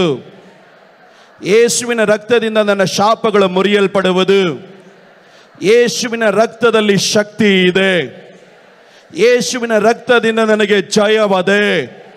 ಅದು ನಂಬೋರು ಗಟ್ಟಿಯಾಗಿ ಹೇಳ್ರಿ, ಆಮೆನ್. ಗಟ್ಟಿಯಾಗಿ ಕೈಗಳು ತಟ್ಟಿ ದೇವರಿಗೆ ಮಹಿಮೆ ಕೊಡ್ರಿ.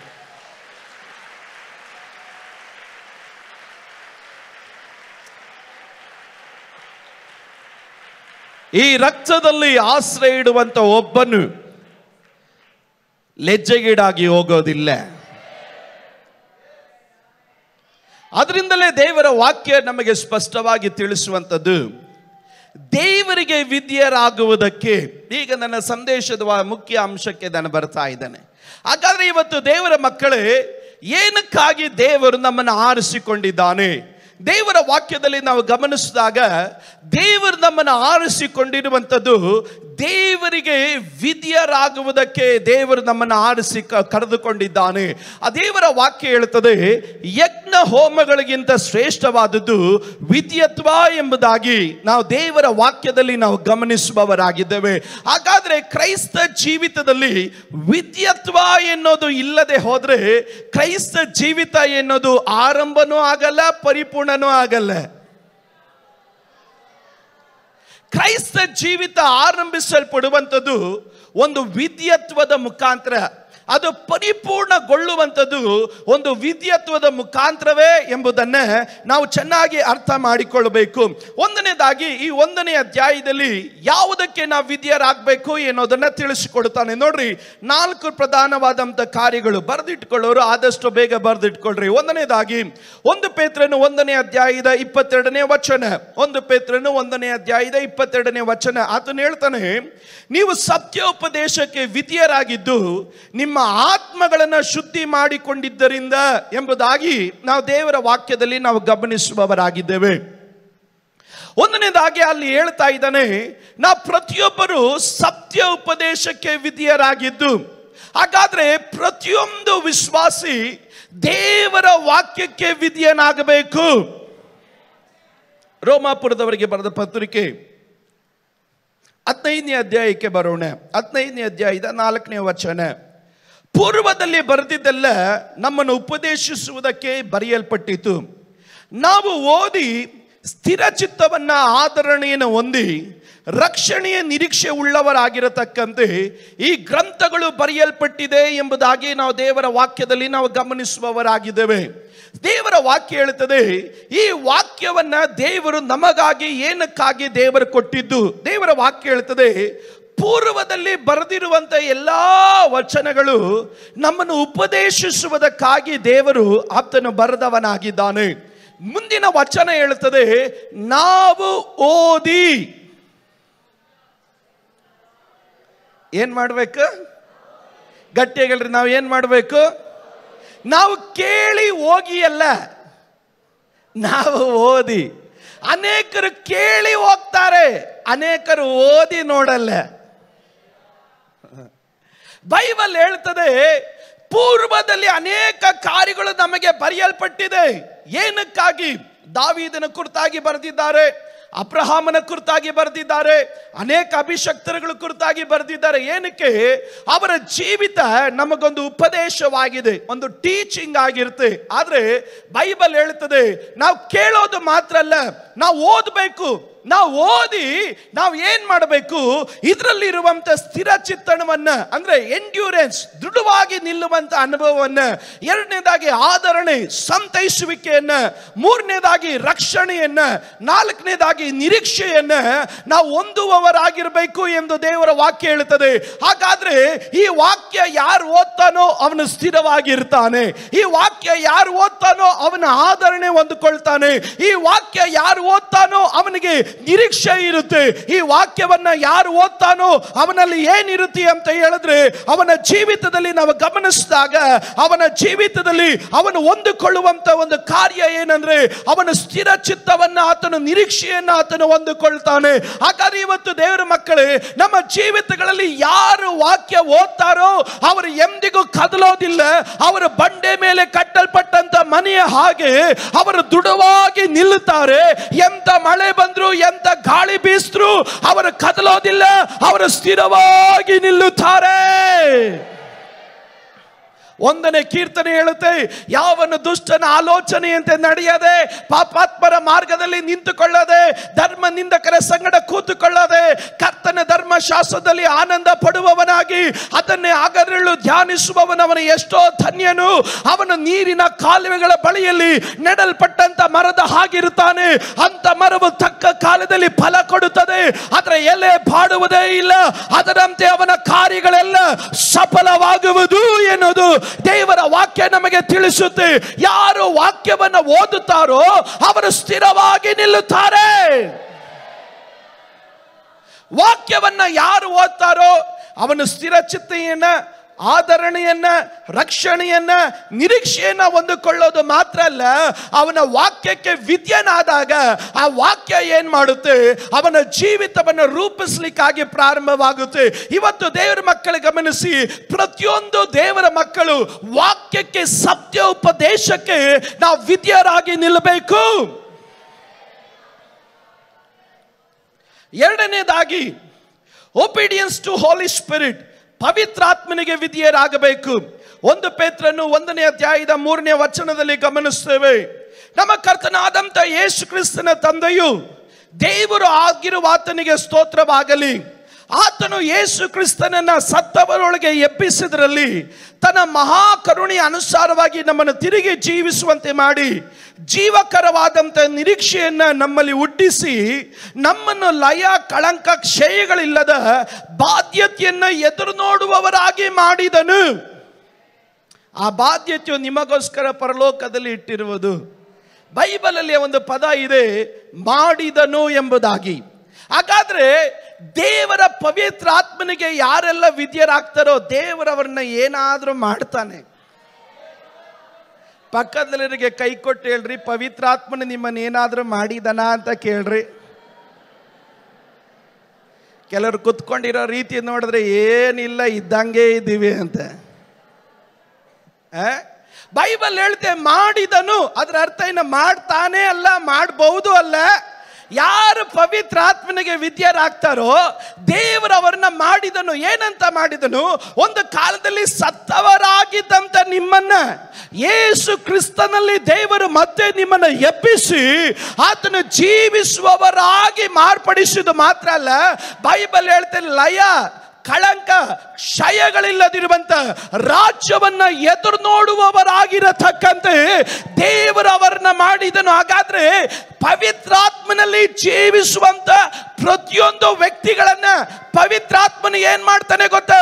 ನಿರೀಕ್ಷೆ ಉಳ್ಳವರಾಗಿ ಮಾರ್ಪಡಿಸ್ತಾನೆ.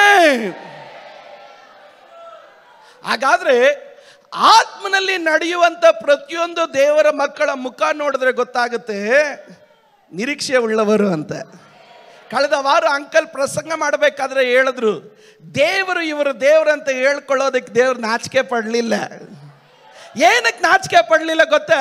ಈ ಲೋಕದಲ್ಲಿ ಡೇರೆಗಳಲ್ಲೇ ವಾಸ ಮಾಡಿಕೊಂಡು ನಡೆದ್ರು, ಆದ್ರೆ ಅವರು ಎದುರು ನೋಡುತ್ತಾ ಯಾತ್ರೆ ಮಾಡ್ತಾ ಇದ್ದಿದ್ದು ಯಾವುದು ಗೊತ್ತಾ? ದೇವರು ನಮಗೋಸ್ಕರವಾಗಿ ಒಂದು ಸ್ಥಿರವಾದ ಪಟ್ಟಣವನ್ನ ದೇವರು ಸಿದ್ಧ ಮಾಡ್ತಾ ಇದ್ದಾನೆ. ಆ ಸ್ಥಿರವಾದ ಪಟ್ಟಣಕ್ಕೆ ನಾವು ಹೋಗ್ತೀವಿ ಎನ್ನುವಂತ ನಿರೀಕ್ಷೆಯೊಟ್ಟಿಗೆ ಈ ಲೋಕದಲ್ಲಿ ಡೇರೆಗಳಲ್ಲಿ ವಾಸ ಮಾಡಿದ್ರು. ಈ ಲೋಕದಲ್ಲಿ ಯಾವ ಅನುಕೂಲತೆ ಇಲ್ಲದಿದ್ರು ಯಾವಾಗಲೂ ದೇವರಿಗೆ ಸ್ತೋತ್ರ ಮಾಡಿ ನಡೀತಾ ಇದ್ರು. ದೇವರೇ ನನಗಾಗಿ ಒಂದು ಪಟ್ಟಣ ಸಿದ್ಧ ಮಾಡಿದೀಯಾ, ಅದಕ್ಕಾಗಿ ಸ್ತೋತ್ರ ಎಂದು ಪ್ರತಿದಿನ ಹೆಜ್ಜೆ ಇಟ್ಟು ನಡೀತಾ ಇದ್ರು. ಅದಕ್ಕಾಗಿ ದೇವರು ಹೇಳಿದನು, ಇವರ ದೇವರು ಎಂದು ನಾನು ಕರೆಸಲ್ಪಡೋದಿಕ್ಕೆ ನಾನು ನಾಚಿಕೆ ಪಡೋದಿಲ್ಲ.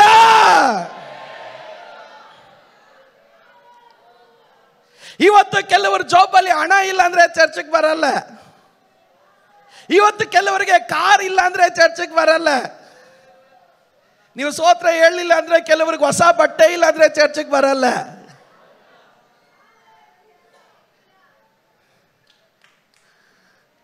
ಕಾರಣ ನಿರೀಕ್ಷೆ ಅಲ್ಲ, ಬೇರೆ ನಿರಾಶೆನೆ. ಕಾರಣ ಅದಿಲ್ಲ, ಇದಿಲ್ಲ, ಇದಿಲ್ಲ, ಅದಿಲ್ಲ, ಇದಿಲ್ಲ, ಇದಿಲ್ಲ, ಅದಿಲ್ಲ, ಇದಿಲ್ಲ, ಇದಿಲ್ಲ.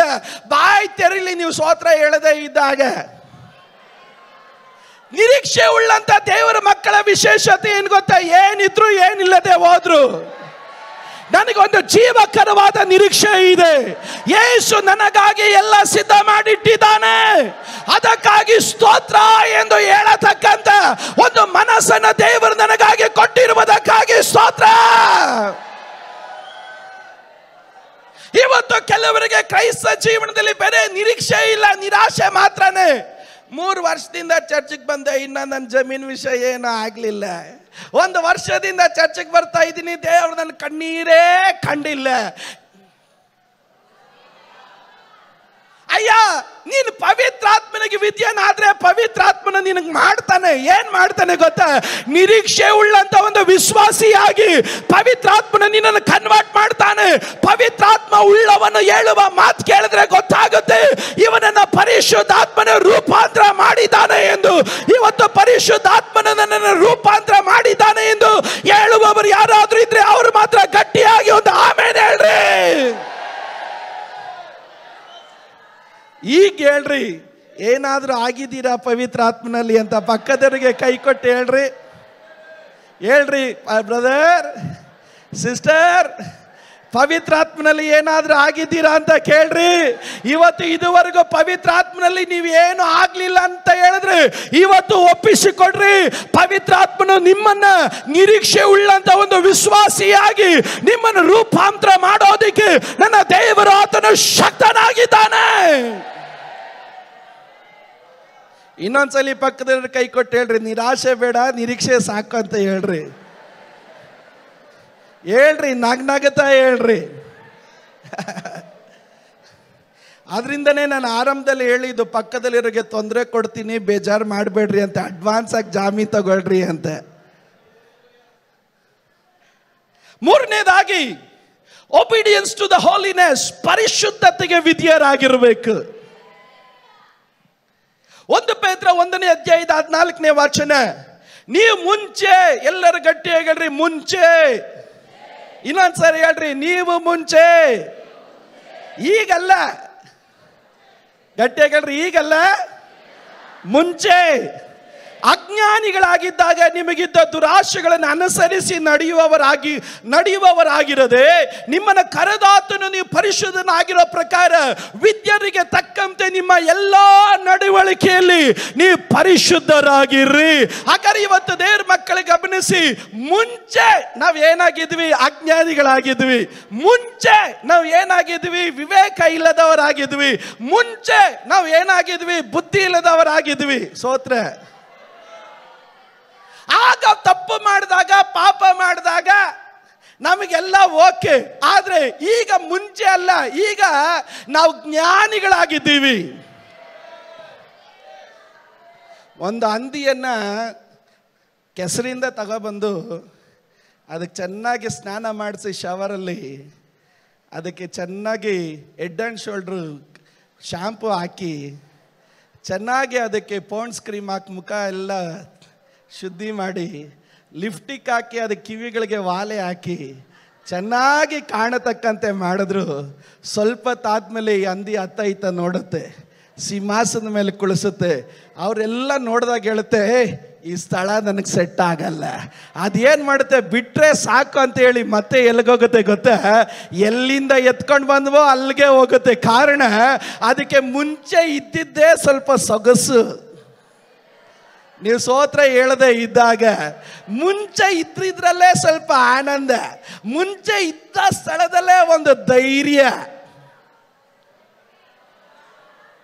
ಆದ್ರೆ ಒಂದು ಕುರಿ ಮರಿಯನ್ನು ಹಿಡ್ಕೊಂಡ್ಬನ್ರಿ, ಆ ಕುರಿ ಮರಿನ ಹಿಡ್ಕೊಂಡು ಬರೋದು ಮಾತ್ರ ಅಲ್ಲ, ಸ್ವಲ್ಪ ಕೆಸರು ಬಿಡ್ಲಿ ಸಾಕು, ಅದು ಫಸ್ಟ್ ಹೋಗಿ ಹುಲ್ಲು ಹುಡುಕುತ್ತೆ. ಅಯ್ಯ ಎಲ್ಲಿದೆ ಹುಲ್ಲು? ಸ್ವಲ್ಪ ನನ್ನ ಕೆಸರೆಲ್ಲ ಹೋಗ್ಲಿ. ಕಾರಣ ನಾನು ಮುಂಚೆ ಕೆಸರಲ್ಲಿದ್ದೆ, ಆದ್ರೆ ಈಗ ಕೆಸರಲ್ಲ, ಈಗ ಪರಿಶುದ್ಧತೆಯಲ್ಲಿ ನಾನು ಇರೋದು. ಅಶುದ್ಧ ಯಾವ್ದಾದ್ರು ನನಗೆ ಅಂಡ್ಕೊಂಡ್ರೆ ಸಾಕು, ಅದನ್ನು ಉಜ್ಜುತ್ತೀನಿ. ಏನು? ಅದರ ಒಂದು ಚೂರು ಕಳೆ ನನ್ನ ಶರೀರದಲ್ಲಿ ಇರೋದಕ್ಕೆ ಅವಕಾಶ ಇಲ್ಲ. ಕಾರಣ ಈಗ ನಾನು ವಿದ್ಯತ್ವಾಗಿ ಆಗಿರೋದು ಯಾವುದಕ್ಕೆ? ಪರಿಶುದ್ಧತೆಗೆ. ಸ್ವಲ್ಪ ಏನಾದ್ರೂ ಕಣ್ಣಲ್ಲಿ ಪಾಪ ಬಂದ್ರೆ ಸಾಕು, ವಾಕ್ಯ ಎಂಬ ಹುಲ್ಲಿಗೆ ಈ ಕಣ್ಣನ್ನ ಸ್ವಲ್ಪ, ಕ್ರಿಯೆಯಲ್ಲಿ ಏನಾದ್ರೂ ಸ್ವಲ್ಪ ತಪ್ಪು ಬಂದ್ರೆ ಸಾಕು, ವಾಕ್ಯ ಎಂಬಂತ ಹಸಿರು ಹುಲ್ಲಿಗೆ ಈ ಕೈಯನ್ನ ಉಜ್ಜುತ್ತಾ ಇರ್ತೇವೆ. ಕಾಲಲ್ಲಿ ಏನಾದ್ರೂ ತಪ್ಪು ಬಂದ್ರೆ ಸಾಕು, ಈ ಕಾಲನ್ನ ವಾಕ್ಯ ಎಂಬ ಹುಲ್ಲಿಗೆ ಉಜ್ಜುತ್ತಾ ಇರ್ತೀವಿ. ಕಾರಣ ಎಲ್ಲೋ ತಪ್ಪಾಗಿ ಅಂಟ್ಕೊಳ್ತು ಇನ್ನ ಮೇಲೆ ಅಂಟಬಾರದು. ಕಾರಣ ಏನಂದ್ರೆ ನಾನು ಪರಿಶುದ್ಧತೆಗೆ ವಿದ್ಯನಾಗಿರುವವನು. ಕೆಲವರು ಹೇಳ್ತಾರೆ ನಾನು ಯಾರಂತ ತೋರಿಸ್ತೀನಿ. ಕಾರಣ ಏನಂದ್ರೆ ಮುಂಚೆಗೆ ಹೋಗ್ಬೇಕವ್ರು. ಯಾರು ಸ್ತೋತ್ರ ಹೇಳಿಲ್ಲ. ನೀವು ಸ್ತೋತ್ರ ಹೇಳಲ್ಲ ಬಿಡ್ರಿ. ಕೆಲವ್ರು ಹೇಳ್ತಾರೆ ನಾನು ಯಾರಂತ ತೋರಿಸ್ಲ, ಕಾರಣ ಅವ್ರು ತಿರ್ಗಾ ರಿವೈಂಡ್ ಆಗೋಗ್ತಾರೆ. ಅಯ್ಯ, ನಿನ್ನನ್ನು ದೇವರು ಅಶುದ್ಧನಾಗಿ ಕರೀಲಿಲ್ಲ, ನಿನ್ನನ್ನು ದೇವರು ಪರಿಶುದ್ಧನಾಗಿ ದೇವರು ಕರೆದಿದ್ದಾನೆ. ನಿನ್ನ ಕ್ರಿಯೆಯಲ್ಲಿ ಪರಿಶುದ್ಧತೆ, ನಿನ್ನ ಮಾತಲ್ಲಿ ಪರಿಶುದ್ಧತೆ, ನಿನ್ನ ಬಿಸ್ನೆಸ್ ಅಲ್ಲಿ ಪರಿಶುದ್ಧತೆ, ನಿನ್ನ ಕಣ್ಣಿನಲ್ಲಿ ಪರಿಶುದ್ಧತೆ, ನಿನ್ನ ಕೇಳೋದ್ರಲ್ಲಿ ಪರಿಶುದ್ಧತೆ, ನಿನ್ನ ನಡತೆಯಲ್ಲಿ ಪರಿಶುದ್ಧತೆ. ನೀವು ಸ್ತೋತ್ರ ಹೇಳದೆ ಇದ್ದಾಗ ನೀವು ಕುಳಿತುಕೊಂಡಿರೋ ಸ್ಥಳದಲ್ಲೂ ಪರಿಶುದ್ಧತೆ. ಕಾರಣ ನೀವು ವಿದ್ಯರಾಗಬೇಕಾಗಿರೋದು ಪರಿಶುದ್ಧತೆಗೆ. ಪರಿಶುದ್ಧತೆ ಇಲ್ಲದಿರುವುದು ಯಾವುದು ನನಗೆ ಬೇಕಾಗಿಲ್ಲ.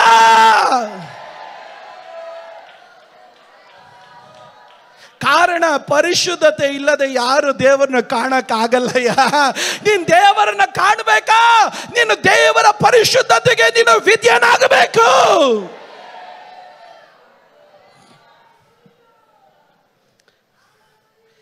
ನಾಲ್ಕನೇದಾಗಿ 1 ಪೇತ್ರ 7ನೇ ಅಧ್ಯಾಯದ ಒಬಿಡಿಯನ್ಸ್ ಟು ದ ಫೇತ್, ನಮ್ಮ ನಂಬಿಕೆಗೆ ನಾವು ವಿದ್ಯರಾಗಬೇಕು. ಬೈಬಲ್ ಹೇಳ್ತದೆ, ಬಂಗಾರವು ನಾಶವಾಗುವಂಥದ್ದಾಗಿರುವುದಾದರೂ ಅದು ಪುಟಕ್ಕೆ ಹಾಕಿ ಶೋಧಿಸುವುದುಂಟು, ಆದರೆ ಬಂಗಾರಕ್ಕಿಂತ ಶ್ರೇಷ್ಠವಾದುದು ನಿಮ್ಮ ನಂಬಿಕೆ. ಗಟ್ಟಿಗಳ್ರಿ ಹಲ್ಲೆಲೂಯಾ. ಅದರ ಅರ್ಥ ಏನು? ಹಣಕ್ಕಿಂತ ಶ್ರೇಷ್ಠವಾದುದು ನಂಬಿಕೆ, ಬಂಗಾರಕ್ಕಿಂತ ಶ್ರೇಷ್ಠವಾದುದು ನಂಬಿಕೆ. ಕೆಲವರು ಹೇಳ್ತಾರೆ ಹಣ ಇದ್ರೆ ಎಲ್ಲ ಮಾಡ್ಬೋದು ಅಂತ, ಆದ್ರೆ ದೇವರು ಹೇಳ್ತಾನೆ ಹಣಕ್ಕೆ ಬಂಗಾರಕ್ಕೆ ಒಂದು ಬೌಂಡ್ರಿ ಹಾಕಿಟ್ಟಿದ್ದೀನಿ, ಅದನ್ನು ದಾಟ್ಕೊಂಡು ಅದು ಬರಕ್ಕಾಗಲ್ಲ. ಆದ್ರೆ ಫೇತ್, ನಂಬಿಕೆ ಅನ್ನೋದಕ್ಕೆ ಯಾವ ಬೌಂಡ್ರಿ ಇಲ್ಲ. ನಂಬಿಕೆ ಅನ್ನೋದು ಏನ್ ಬೇಕಾದ್ರೂ ಭೇದಿಸ್ಕೊಂಡು ಬರೋದಕ್ಕೆ ಶಕ್ತಿ ಉಳ್ಳದು ನಂಬಿಕೆ ಆಗಿದೆ. ಡಾಕ್ಟರ್ ಹೇಳ್ತಾರೆ ನೀವು ಎಷ್ಟೇ ಕೋಟಿ ಖರ್ಚು ಮಾಡಿದ್ರು ಇವನನ್ನು ಉಳಿಸಕ್ಕಾಗಲ್ಲ.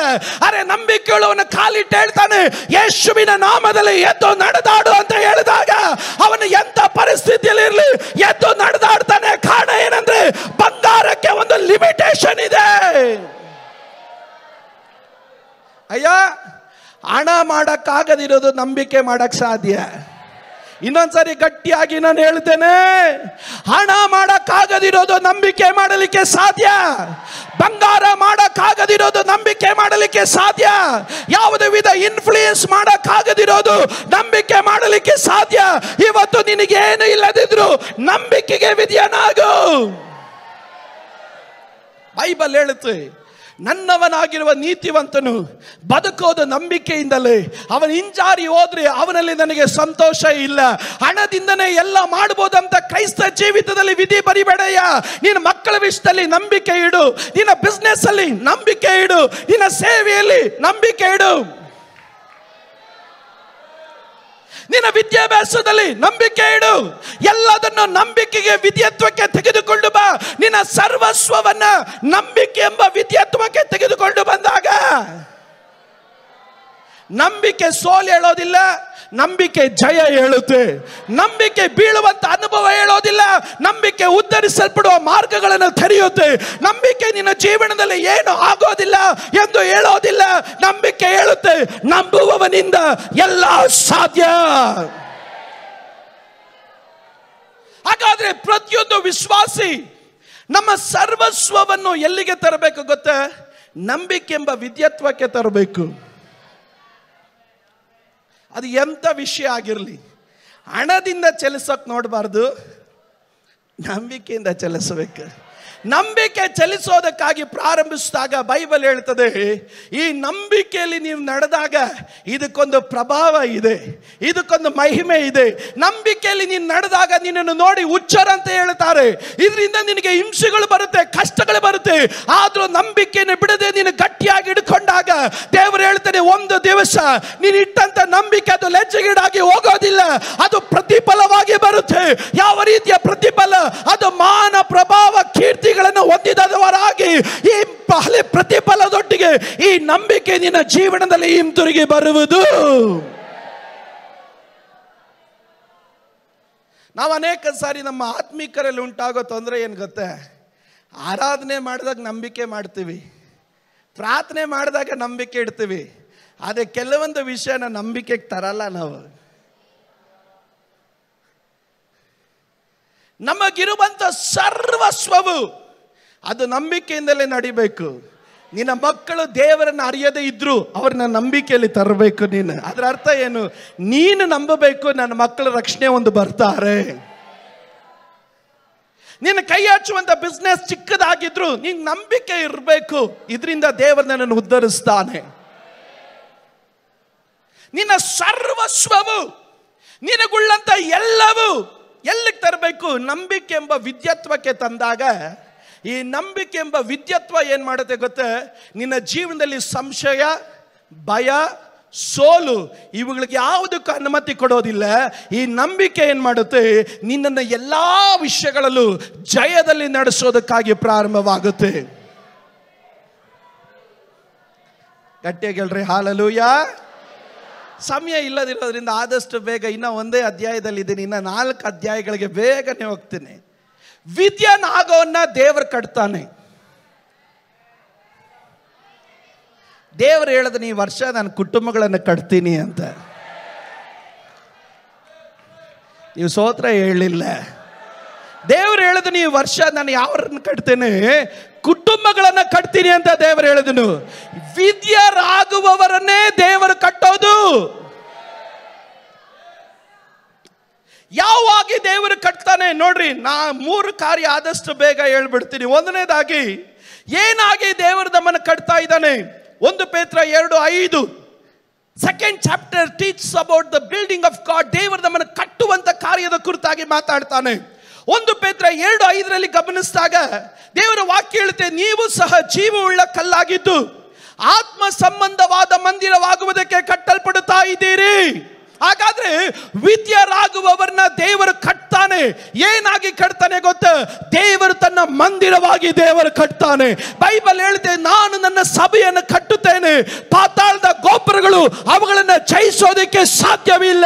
ಹಾಗಾದ್ರೆ ವಿದ್ಯರಾಗುವವರನ್ನು ಪ್ರತಿಯೊಬ್ಬರನ್ನು ದೇವರು ತನ್ನ ಮಂದಿರವಾಗಿ ಕಟ್ತಾನೆ. ಈ ಮಂದಿರದಲ್ಲಿರೋ ವಿಶೇಷ ಏನು ಗೊತ್ತ? ಈ ಮಂದಿರದಲ್ಲಿ ಯಾವಾಗಲೂ ಒಂದು ಆರಾಧನೆ ಇರುತ್ತೆ. ಅದರ ಅರ್ಥ ಏನು?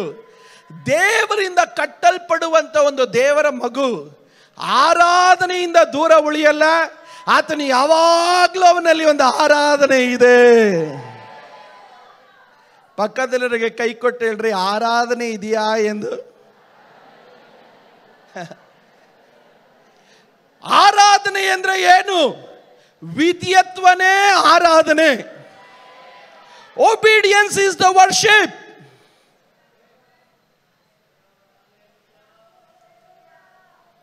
ನೀವು ಸ್ತೋತ್ರ ಹೇಳದೇ ಇದ್ದಾಗ ನಾನೇನೋ ತಪ್ಪು ಹೇಳ್ಬಿಟ್ಟೆ ಅನ್ಸುತ್ತೆ. ವಿದ್ಯತ್ವನೇ ಆರಾಧನೆ. ಪರಿಶುದ್ಧತೆಗೆ ವಿದ್ಯನಾಗೋದು ಅದೊಂದು ಆರಾಧನೆ. ನಂಬಿಕೆಗೆ ವಿದ್ಯನಾಗೋದು ಒಂದು ಆರಾಧನೆ. ಪವಿತ್ರಾತ್ಮನಿಗೆ ವಿದ್ಯನಾಗೋದು ಒಂದು ಆರಾಧನೆ.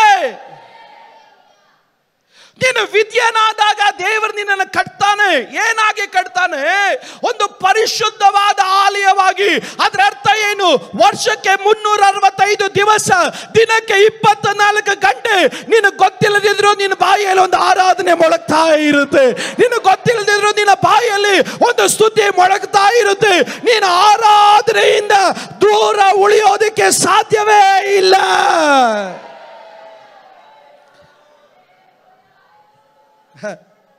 ಎರಡನೇದಾಗಿ 1 ಪೇತ್ರ 2:9 ವಾಕ್ಯ ಹೇಳುತ್ತದೆ, ನೀವಾದರೂ ನಿಮ್ಮನ್ನು ಕತ್ತಲೊಳಗಿಂದ ಕರೆದು ತನ್ನ ಆಶ್ಚರ್ಯಕವಾದ ಬೆಳಕಿನಲ್ಲಿ ಸೇರಿಸಿದ ಆತನ ಗುಣಾತಿಶಯವನ್ನ ಪ್ರಚಾರ ಮಾಡುವವರಾಗಿರತಕ್ಕಂತೆ ದೇವರ ಆದುಕೊಂಡ ಜನಾಂಗವು, ರಾಜವಂಶಸ್ಥರಾದ ಯಾಜಕರು, ಮೀಸಲಾದಂತ ಜನವು, ದೇವರ ಸ್ವಕೀಯ ಪ್ರಜೆಯೂ ಆಗಿದ್ದೀರಿ. ಬೈಬಲ್ ಅಲ್ಲಿ ಹೇಳುತ್ತದೆ. ಎರಡನೇದಾಗಿ ದೇವರು ನಮ್ಮನ್ನು ಪ್ರಚಾರ ಮಾಡುವವರಾಗಿ ದೇವರು ಕಟ್ತಾ ಇದ್ದಾನೆ. ಯಾರು ವಿದ್ಯರಾಗ್ತಾರೋ ಅವರು ಪ್ರಚಾರಕರಾಗ್ತಾರೆ. ಯಾವುದರ ಕುರಿತಾಗಿ ಪ್ರಚಾರಕರು? ಬೈಬಲ್ ಹೇಳುತ್ತದೆ, ದೇವರ ಗುಣಾತಿಶಯಗಳನ್ನ ಪ್ರಚಾರ ಮಾಡುವವರಾಗಿರುವಂತೆ ದೇವರವರನ್ನ ಪ್ರಚಾರಕರಾಗಿ ದೇವರು ಕಟ್ತಾನೆ. ಅವರು ಯಾವ ರೀತಿ ದೇವರು ಕಟ್ತಾನೆ? ರಾಜ ವಂಶಸ್ಥರಾಗಿ, ಯಾಜಕ ವರ್ಗದವರಾಗಿ, ದೇವರ ಮೀಸಲಾದ ಜನರಾಗಿ, ದೇವರ ಸ್ವಕೀಯ ಪ್ರಜೆಗಳಾಗಿ ದೇವರವರನ್ನ ಕಟ್ಟಲಿಕ್ಕಾಗಿ ಪ್ರಾರಂಭಿಸ್ತಾನೆ. ಇವತ್ತು ದೇವರ ಮಕ್ಕಳೇ, ಕರ್ತನಿಗೆ ವಿದ್ಯರಾಗಿರುವವರು ಯಾರು ಸುಮ್ಮನೆ ಇರೋದಿಲ್ಲ. ಅವರು ಪ್ರತಿಯೊಬ್ಬರು ದೇವರ ಸೇವೆ ಮಾಡುವಂತ ಪ್ರಚಾರಕಗಳಾಗಿ, ಸೇವೆ ಮಾಡುವಂತ ವ್ಯಕ್ತಿಗಳಾಗಿ ನನ್ನ ದೇವರು ಅವರನ್ನು ಮಾರ್ಪಡಿಸ್ತಾನೆ.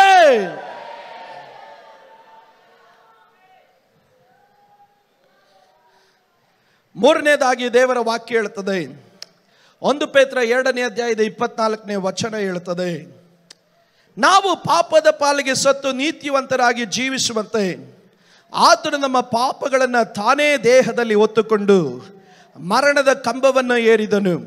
ಆತನ ಬಾಸುಂಡೆಗಳಿಂದ ನಿಮಗೆ ಗುಣವಾಯಿತು. ನೀವು ಕುರಿಗಳಂತೆ ದಾರಿ ತಪ್ಪಿ ತೊಳಿಲ್ದವರಾಗಿದ್ದೀರಿ. ಆದರೆ ಈಗ ನೀವು ತಿರುಗಿಕೊಂಡು ನಿಮ್ಮ ಆತ್ಮಗಳನ್ನು ಕಾಯುವ ಕುರುಬನು ಅಧ್ಯಕ್ಷನಾಗಿರುವ ಆತನಿಗೆ ನೀ ಬಂದಿರಿ ಎಂಬುದಾಗಿ ಬೈಬಲ್ ಹೇಳುತ್ತದೆ. ದೇವರು ನಮ್ಮನ್ನು ನೀತಿವಂತರಾಗಿ ಕಟ್ತಾ ಇದ್ದಾನೆ. ಬೈಬಲ್ ಹೇಳ್ತದೆ, ಆತನ ಬಾಸುಂಡೆಗಳಿಂದ ನಮಗೆ ಗುಣವಾಯಿತು. ನಮ್ಮನ್ನು ನೀತಿವಂತರಾಗಿ ಮಾಡುವುದಕ್ಕಾಗಿ ಕರ್ತನಾದಂಥ ಯೇಸು ಕ್ರಿಸ್ತನು ಆತನ ಕಲ್ವಾರಿ ಶಿಲುಬೆಯಲ್ಲಿ ತನ್ನ ಪ್ರಾಣವನ್ನೇ ನಮಗಾಗಿ ಅರ್ಪಿಸಿ, ಬೈಬಲ್ ಹೇಳ್ತದೆ, ಆತನ ಬಾಸುಂಡೆಗಳಿಂದ ನಮ್ಮನ್ನು ಗುಣಪಡಿಸಿದನು. ನಮ್ಮನ್ನು ಮಾನಸಿಕವಾಗಿ ದೇವರು ಗುಣಪಡಿಸಿದನು. ನಮ್ಮನ್ನು ಆತ್ಮಿಕವಾಗಿ ದೇವರು ನಮ್ಮನ್ನು ಗುಣಪಡಿಸಿದನು. ನಮ್ಮನ್ನು ವ್ಯಕ್ತಿಗತವಾಗಿ ದೇವರು ನಮ್ಮನ್ನು ಗುಣಪಡಿಸಿದನು. ಆಂತರಿಕವಾಗಿ ದೇವರು ನಮ್ಮನ್ನು ಗುಣಪಡಿಸಿದನು. ಎಲ್ಲೂ ಪಾಪದ ಕಳೆಗಳು ನಮ್ಮಲ್ಲಿ ಇರದಂತೆ, ನಮ್ಮ ಜೀವಿತದಲ್ಲಿ ಬೇರೆ ರೋಗಗಳನ್ನು ಮಾತ್ರ ಅಲ್ಲ, ಎಲ್ಲೆಲ್ಲಿ ನಾವು ಬಾಧಿಸಲ್ಪಟ್ಟಿದ್ದೀವೋ ಆ ಎಲ್ಲ ಮಂಡಲಗಳಲ್ಲೂ ಯೇಸು ನಮ್ಮನ್ನು ಗುಣಪಡಿಸಿದನು. ಆತ್ಮಿಕವಾದಂಥ ರೋಗಗಳನ್ನು ಗುಣಪಡಿಸಿದನು. ಮಾನಸಿಕವಾದ ರೋಗಗಳನ್ನು ಗುಣಪಡಿಸಿದನು. ನಮ್ಮ ಹೃದಯಕ್ಕಾದಂಥ ಗಾಯಗಳನ್ನು ಯೇಸು ವಾಸಿ ಮಾಡಿದನು. ನಮ್ಮ ಶರೀರಕ್ಕೆ ಉಂಟಾದಂಥ ಬಾಧೆಗಳನ್ನು ಯೇಸು ಗುಣಪಡಿಸಿದನು. ನಮ್ಮನ್ನು ಸ್ವಸ್ಥಪಡಿಸುವುದಕ್ಕಾಗಿಯೇ ಯೇಸು ಸ್ವಾಮಿ ಕಲ್ವಾರಿ ಶಿಲುಬೆಯಲ್ಲಿ ಆತನು ನಮಗಾಗಿ ಜಜ್ಜಿದ್ದು ಮಾತ್ರವಲ್ಲ, 39 ಚಡಿ ಏಟುಗಳನ್ನು ಆತನು ನನಗಾಗಿ ಅನುಭವಿಸಿದರ ಕಾರಣ ನಿನ್ನಲ್ಲಿ ಯಾವ ವ್ಯಾಧಿ ಇರಬಾರದು. ನೀನು ಪರಿಪೂರ್ಣವಾಗಿ ಸೌಖ್ಯವಾಗಿ ನೀತಿವಂತನಾಗಿ ನಡೆಯತಕ್ಕಂತೆ ಯೇಸು ನಿನ್ನನ್ನು ಗುಣಪಡಿಸಿದನು. ಹಾಗಾದ್ರೆ ನೀತಿವಂತರಾಗಿ ಕಟ್ಟುವುದಕ್ಕಾಗಿ ದೇವರು ನಮ್ಮನ್ನು ಸ್ವಸ್ಥಪಡಿಸಿದನ. ದೇವರು ಇವತ್ತು ನನ್ನನ್ನು ಕೇಳ ದೇವರ ಮಕ್ಕಳೇ, ಗಾಯಗಳು ಉಳ್ಳವನು ಅವನು ನೀತಿವಂತನಾಗಲಿಕ್ಕೆ ಸಾಧ್ಯ ಇಲ್ಲ. ಕಾರಣ ಅವನಲ್ಲಿ ನಾನಾ ಪ್ರಶ್ನೆಗಳು ಮೊಳಗುತ್ತೆ, ಗುಣಗುಟ್ಟುವಿಕೆಗಳು ಮೊಳಗುತ್ತೆ, ತಿರಸ್ಕಾರಗಳು ಮೊಳಗುತ್ತೆ. ಅವನು ದೇವರನ್ನ ದೂಷಿಸುವುದಕ್ಕೆ ಪ್ರಾರಂಭಿಸ್ತಾನೆ. ಆದರೆ ಆರೋಗ್ಯ ಉಳ್ಳವನು ಅವನು ದೇವರನ್ನ ಕೊಂಡಾಡುತ್ತಾನೆ. ದೇವರು ಕೊಟ್ಟ ಸೌಖ್ಯಕ್ಕಾಗಿ ದೇವರನ್ನ ಸ್ತುತಿಸ್ತಾನೆ. ಏನಕ್ಕಾಗಿ? ಅವನಲ್ಲಿ ಯಾವ ಕಲ್ಮಶ ಇರೋದಿಲ್ಲ. ಇವತ್ತು ನಾನು ಒಂದು ಕಾರ್ಯ ಹೇಳ್ತಾನೆ, ಇವತ್ತು ನನ್ನನ್ನು ನಿನ್ನನ್ನು ದೇವರು ಪಾಪಿಗಳಾಗಿರುವುದಕ್ಕೆ ಕರೆಯಲಿಲ್ಲ. ದೇವರು ನನ್ನನ್ನು ನಿನ್ನನ್ನು ಕರೆದಿರೋದು ನೀತಿವಂತರಾಗಿರೋದಕ್ಕೆ. ಇವತ್ತು ಯಾರಾದ್ರೂ ಆಂತರಿಕವಾದಂಥ ಗಾಯಗಳೊಟ್ಟಿಗೆ ವೇದನೆಯನ್ನು ಅನುಭವಿಸೋರು ಯಾರಾದ್ರೂ ಇದ್ರೆ ಇವತ್ತು ಯೇಸುವಿನ ನಾಮದಲ್ಲಿ ನಾನು ಕೂಗಿ ಹೇಳುತ್ತೇನೆ, ಆತನ ಬಾಸುಂಡೆಗಳಿಂದ ನಿಮಗೆ ಪರಿಪೂರ್ಣವಾಗಿ ಸೌಖ್ಯ ಉಂಟು.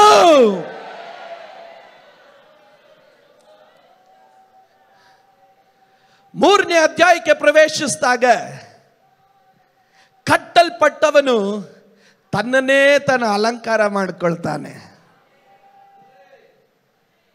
ಕಟ್ಟಲ್ಪಟ್ಟವನು ಅವನು ತನ್ನನ್ನೇ ತನ್ನ ಅಲಂಕಾರ ಮಾಡಿಕೊಳ್ತಾನೆ. ಯಾವುದರಿಂದ ಅವನ ಅಲಂಕಾರ ಮಾಡಿಕೊಳ್ಬೇಕು? ಬೈಬಲ್ ಹೇಳ್ತದೆ, 1 ಪೇತ್ರ 3ನೇ ಅಧ್ಯಾಯದ 4ನೇ ವಚನ ಹೇಳುತ್ತದೆ, ಜಡೆ ಅಣೆದುಕೊಳ್ಳುವುದು, ಚಿನ್ನದ ಒಡವೆಗಳನ್ನು ಇಟ್ಟುಕೊಳ್ಳುವುದು, ವಸ್ತ್ರಗಳನ್ನು ಧರಿಸಿಕೊಳ್ಳುವುದು, ಈ ಮೊದಲಾದ ಹೊರಾಂಗಣ ಶೃಂಗಾರವೇ ನಿಮ್ಮ ಅಲಂಕಾರವಾಗಬಾರದು. ಸಾತ್ವಿಕವಾದಂಥ ಶಾಂತ ಮನಸ್ಸು ಎಂಬ ಒಳಾಂಗಣ ಭೂಷವೇ ನಿಮ್ಮ ಅಲಂಕಾರವಾಗಿರಲಿ. ಇದು ಶಾಶ್ವತವಾದದ್ದು, ದೇವರ ದೃಷ್ಟಿಯಲ್ಲಿ ಬೆಲೆ ಉಳ್ಳದು ಆಗಿದೆ.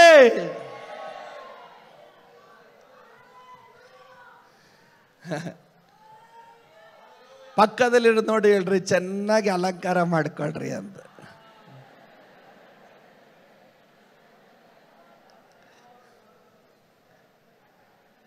ಕೆಲವ್ರಿಗೆ ಸಂತೋಷ ಆಗಲಿಲ್ಲ. ಕಾರಣ ಸಭೆಯಲ್ಲಿ ಇದನ್ನು ಹೇಳ್ತಾ ಇದ್ದೀರಲ್ಲ ಪಾಸ್ಟರ್. ಹೌದು, ನಾನು ಮದುವೆ ವಿಷಯ ಎಲ್ಲ ಹೇಳ್ತಾ ಇರೋದು, ಸಭೆ ವಿಷಯ ಹೇಳ್ತಾ ಇರೋದು. ಒಂದು ಪಾಸ್ಟರ್ ಹೇಳಿದ್ರು, ಒಂದು ಮದುವೆಗೆ 3 ಗಂಟೆಗೆ ಒಂದು ಹೆಣ್ಮಗಳು ರೆಡಿ ಆಗ್ತಾಳೆ, ಆದರೆ 3 ನಿಮಿಷನೂ ಆ ಮದುವೆಗಾಗಿ ಪ್ರಾರ್ಥನೆ ಮಾಡಿರಲ್ಲ. ಸ್ತೋತ್ರ ಹೇಳದೇ ಇದ್ದಾಗ ಮದುವೆ ಆಗ ಹೆಣ್ಮಗಳು 3 ಗಂಟೆಗೆ ಮೇಕಪ್ಗೆ ಅಲಂಕಾರಕ್ಕೆ ಸಮಯ ಕೊಡ್ತಾರೆ, ಆದರೆ 3 ಅವರ್ ಕುತ್ಕೊಂಡು ಆ ಮದುವೆಗಾಗಿ ಪ್ರಾರ್ಥನೆ ಮಾಡಿರಲ್ಲ. ಅದರಿಂದನೇ ಇವತ್ತು ಅನೇಕ ಕುಟುಂಬಗಳು ತೊಡಕುಗಳು ಕಾರಣ. ಅಮ್ಮ, ನೀನು 3 ಅವರ್ ಮೇಕಪ್ ಕೊಡೋ ಟೈಮನ್ನು 6 ಅವರ್ ಪ್ರಾರ್ಥನೆ ಕೊಟ್ಟಿದ್ರೆ ನಿನ್ನ ಜೀವಿತನ ದೇವರು ಎಷ್ಟೋ ಆಶೀರ್ವಾದ ಮಾಡ್ತಾ ಇದ್ರು. ನೀವು ಸ್ತೋತ್ರ ಹೇಳಿಲ್ಲ. 2 ಗಂಟೆಗೆ ಅಲಂಕಾರಕ್ಕೆ ಸಮಯ ಕೊಡ್ತೀವಿ, 2 ನಿಮಿಷ ಪ್ರಾರ್ಥನೆನೂ ಮಾಡಲ್ಲ. ಅಯ್ಯ, ಹೊರಾಂಗಣ ಶೃಂಗಾರ ಅಲ್ಲ. ನೀವು ಸ್ತೋತ್ರ ಹೇಳ್ಬೇಕು. ಸ್ತೋತ್ರ. ಇನ್ನ ಮೇಕಪ್ ಕಿಟ್ ಎಲ್ಲ ಇದೆ, ಹೇಳ್ತೀನಿ ನಾನು. ಬೈಬಲಲ್ಲಿ ಮೇಕಪ್ ಕಿಟ್ ಎಲ್ಲ ಇದೆ, ಅದನ್ನು ವಿವರಿಸ್ತೀನಿ. ಅದಕ್ಕಿಂತ ಮುಂಚೆ ಸ್ವಲ್ಪ ಸ್ತೋತ್ರ ಹೇಳ್ರಿ ಗಟ್ಟಿಯಾಗಿ. ನಮ್ಮ ಹೊರಾಂಗಣ ಅಲಂಕಾರಕ್ಕೆಲ್ಲ ನಾವು ಪ್ರಾಮುಖ್ಯತೆ ಕೊಡಬೇಕಾಗಿರೋದು. ನೀನು ಒಂದು ಕೂಟಕ್ಕೆ ಹೋಗೋಕ್ಕಿಂತ ಮುಂಚೆ 1 ಗಂಟೆ ಹಲ್ಲೆಲೂಯಾ ನಿನ್ನನ್ನು ನೀನು ರೆಡಿ ಮಾಡ್ಕೊಳ್ಳೋ ಅದೇ ಟೈಮನ್ನ 1 ಅವರ್ ಪ್ರಾರ್ಥನೆ ಕೊಟ್ರೆ ಆ ಕೂಟಕ್ಕೆ ಬಂದಾಗ ನಿನಗೊಂದು ಆಶೀರ್ವಾದ ಇರುತ್ತೆ. ನೀನು ಎಲ್ಲಾದ್ರೂ ಒಂದು ಸಿದ್ಧತೆಗಾಗಿ ಹೋಗೋದಕ್ಕಿಂತ ಮುಂಚೆ ಸ್ವಲ್ಪ ಹೊತ್ತು ನಿನ್ನನ್ನು ನೀನು ಬೇರ್ಪಡಿಸಿಕೊಂಡು ನೀನು ಪ್ರಾರ್ಥನೆ ಮಾಡೋದಕ್ಕಾಗಿ ನಿನ್ನನ್ನು ಒಪ್ಪಿಸಿಕೊಟ್ಟು ನೀನು ನೋಡು. ನೀನು ಹೋಗೋ ಸ್ಥಳದಲ್ಲಿ ಆತ್ಮೀಕವಾದ ಅಲಂಕಾರ ನಿನ್ನ ಜೀವನದಲ್ಲಿ ಇದ್ರೆ ನೀನು ಅನೇಕರಿಗೆ ಒಂದು ಆಶೀರ್ವಾದವಾಗಿರುತ್ತೆ. ಒಂದು ಪಾಸ್ಟರ್ ಹೇಳಿದ್ರು, ಈಗ ವಿಶ್ವಾಸಿಗಳು ಮೊದಲೆಲ್ಲ ದೇವರ ಪಾದಪೀಠಕ್ಕೆ ಬಂದಾಗ ಕಣ್ಣೀರಿಟ್ಟು ಪ್ರಾರ್ಥನೆ ಮಾಡ್ತಾ ಇದ್ರು. ಈ ಕಣ್ಣೀರೇ ಬರಲ್ಲ ಅಂತ. ಯಾಕಂದ್ರೆ ಕಣ್ಣೀರು ಸುರಿಸಿದ್ರೆ ಮೇಕಪ್ ಹೋಗುತ್ತಲ್ಲ.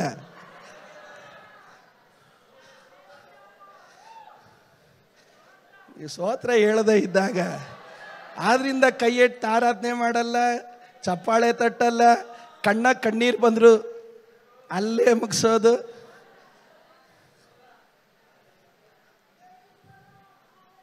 ಈ ಸ್ತೋತ್ರ ಹೇಳಬೇಕೇ.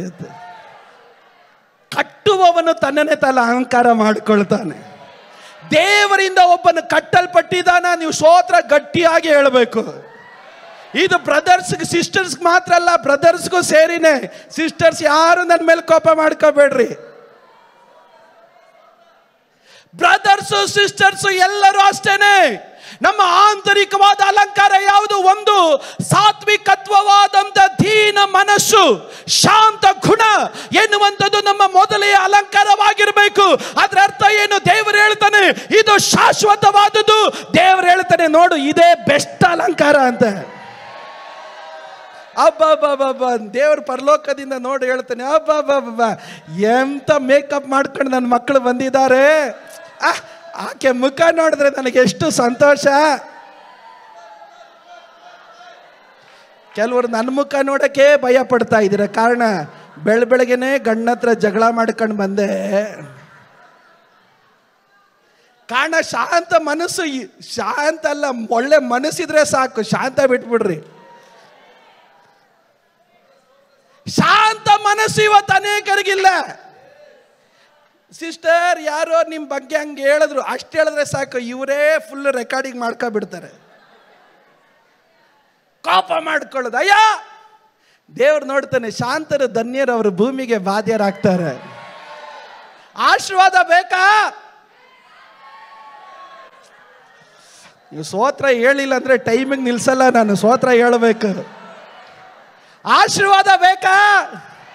ಭೂಮಿಯ ಆಶೀರ್ವಾದ ಬೇಕಾ? ಪರಲೋಕದ ಆಶೀರ್ವಾದ ಬೇಕಾ?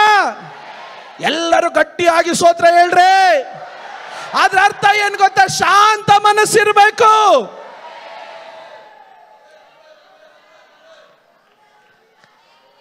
ಸ್ತೋತ್ರ ಹೇಳ. ನಿಂದೆ ಬಂದಾಗ ಸ್ವಲ್ಪ ಸ್ತೋತ್ರ ಹೇಳ್ರಿ. ಹೋರಾಟಗಳು ಬಂದಾಗ ಸ್ವಲ್ಪ ಆರಾಮಾಗಿ ಶಾಂತವಾಗಿರಮ್ಮ. ದೇವ್ರು ಹೇಳ್ತಾನೆ ಬೆಸ್ಟ್ ಮೇಕಪ್ ಕಿಟ್ ಇದು. ಇದು ಎಲ್ಲ ಸಿಗಲ್ಲ, ಅದು ನಿನ್ನಲ್ಲೇ ಸಿಗುತ್ತೆ ಅಂತ ದೇವರು ನಿನ್ನಲ್ಲಿ ನೋಡಿ ಆತನು ಸಂತೋಷ ಪಡ್ತಾನೆ. ದೀನ ಮನಸ್ಸು. I am somebody. ನಾನೇನಿಲ್ಲ ಸ್ವಾಮಿ, ನಾನಾಗಿರೋದು ನಿನ್ನ ಕೃಪೆಯಿಂದಲೇ ಎಂದು ದೀನ ಮನಸ್ಸಿರಬೇಕು. ಕಾರಣ ದೇವರು ಅಹಂಕಾರಿಗಳನ್ನು ಎದುರಿಸ್ತಾನೆ, ದೀನರಿಗೆ ದೇವರು ಕೃಪೆ ಕೊಡ್ತಾನೆ. ನೀನು ಹೊರಗಡೆ ಎಷ್ಟೇ ಮೇಕಪ್ ಹಾಕೊಂಡು ಬಂದ್ರು ಇದು ಫಸ್ಟ್ ಕಿಟ್ ಇಲ್ಲದೆ ಹೋದ್ರೆ ದೇವರು ಹೇಳ್ತಾನೆ, ಏನೋ ಯಾರು ಅವ್ರನ್ನ ನೋಡಕ್ಕೆ ಆಗ್ತಾ ಇಲ್ಲ.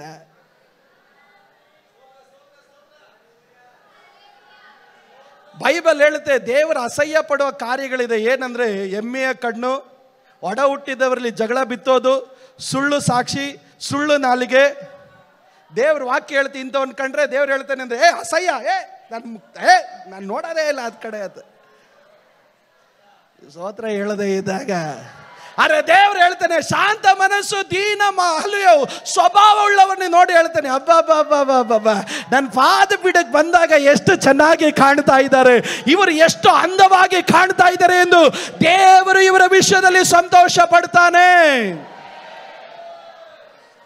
ಪಕ್ಕದವರಿಗೆ ಕೈ ಕೊಟ್ಟು ಹೇಳ್ರಿ, ಮೊದಲೇ ಮೇಕಪ್ ಕಿಟ್ ಹೆಸರು ಶಾಂತ ಸ್ವಾತಿಕತ್ವವಾದ ಶಾಂತ ಮನಸ್ಸು ಅಂತ ಹೇಳ್ರಿ.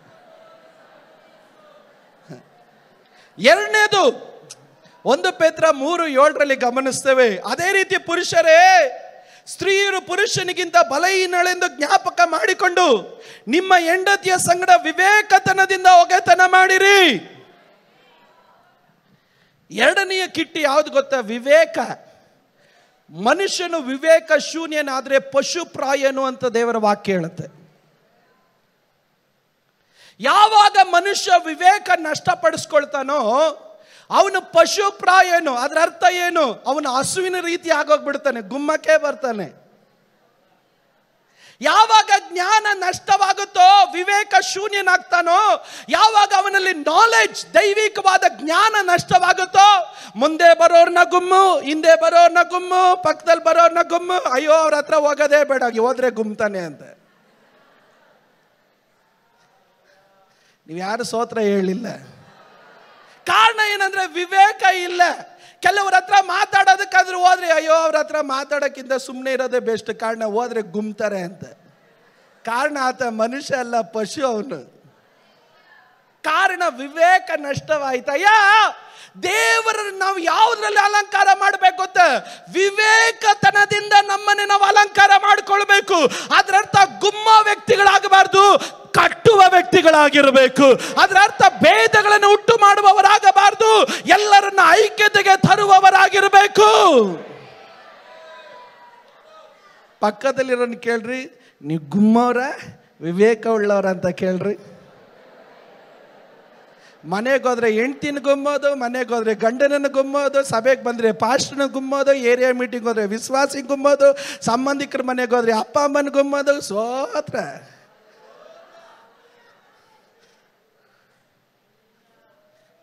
ದೇವರ ಮಕ್ಕಳು ನೀವು ಎಲ್ಲೇ ಹೋದ್ರೂ ಹೇಳಬೇಕು, he is not an ordinary person, he has the knowledge of God.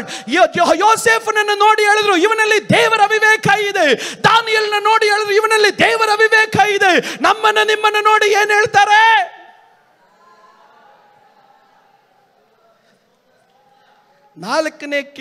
ಮೂರನೇ ಕಿಟ್ಟು ಸ್ತೋತ್ರ. 1 ಪೇತ್ರ 3:8 ಬೈಬಲ್ ಹೇಳ್ತದೆ, ಕಡೆಗೆ ನೀವೆಲ್ಲರೂ ಏಕ ಮನಸ್ಸುಳ್ಳವರಾಗಿ ಪರರ ದುಃಖದಲ್ಲಿ ಸುಖ ದುಃಖಗಳಲ್ಲಿ ಸೇರುವವರಾಗಿರ್ರಿ.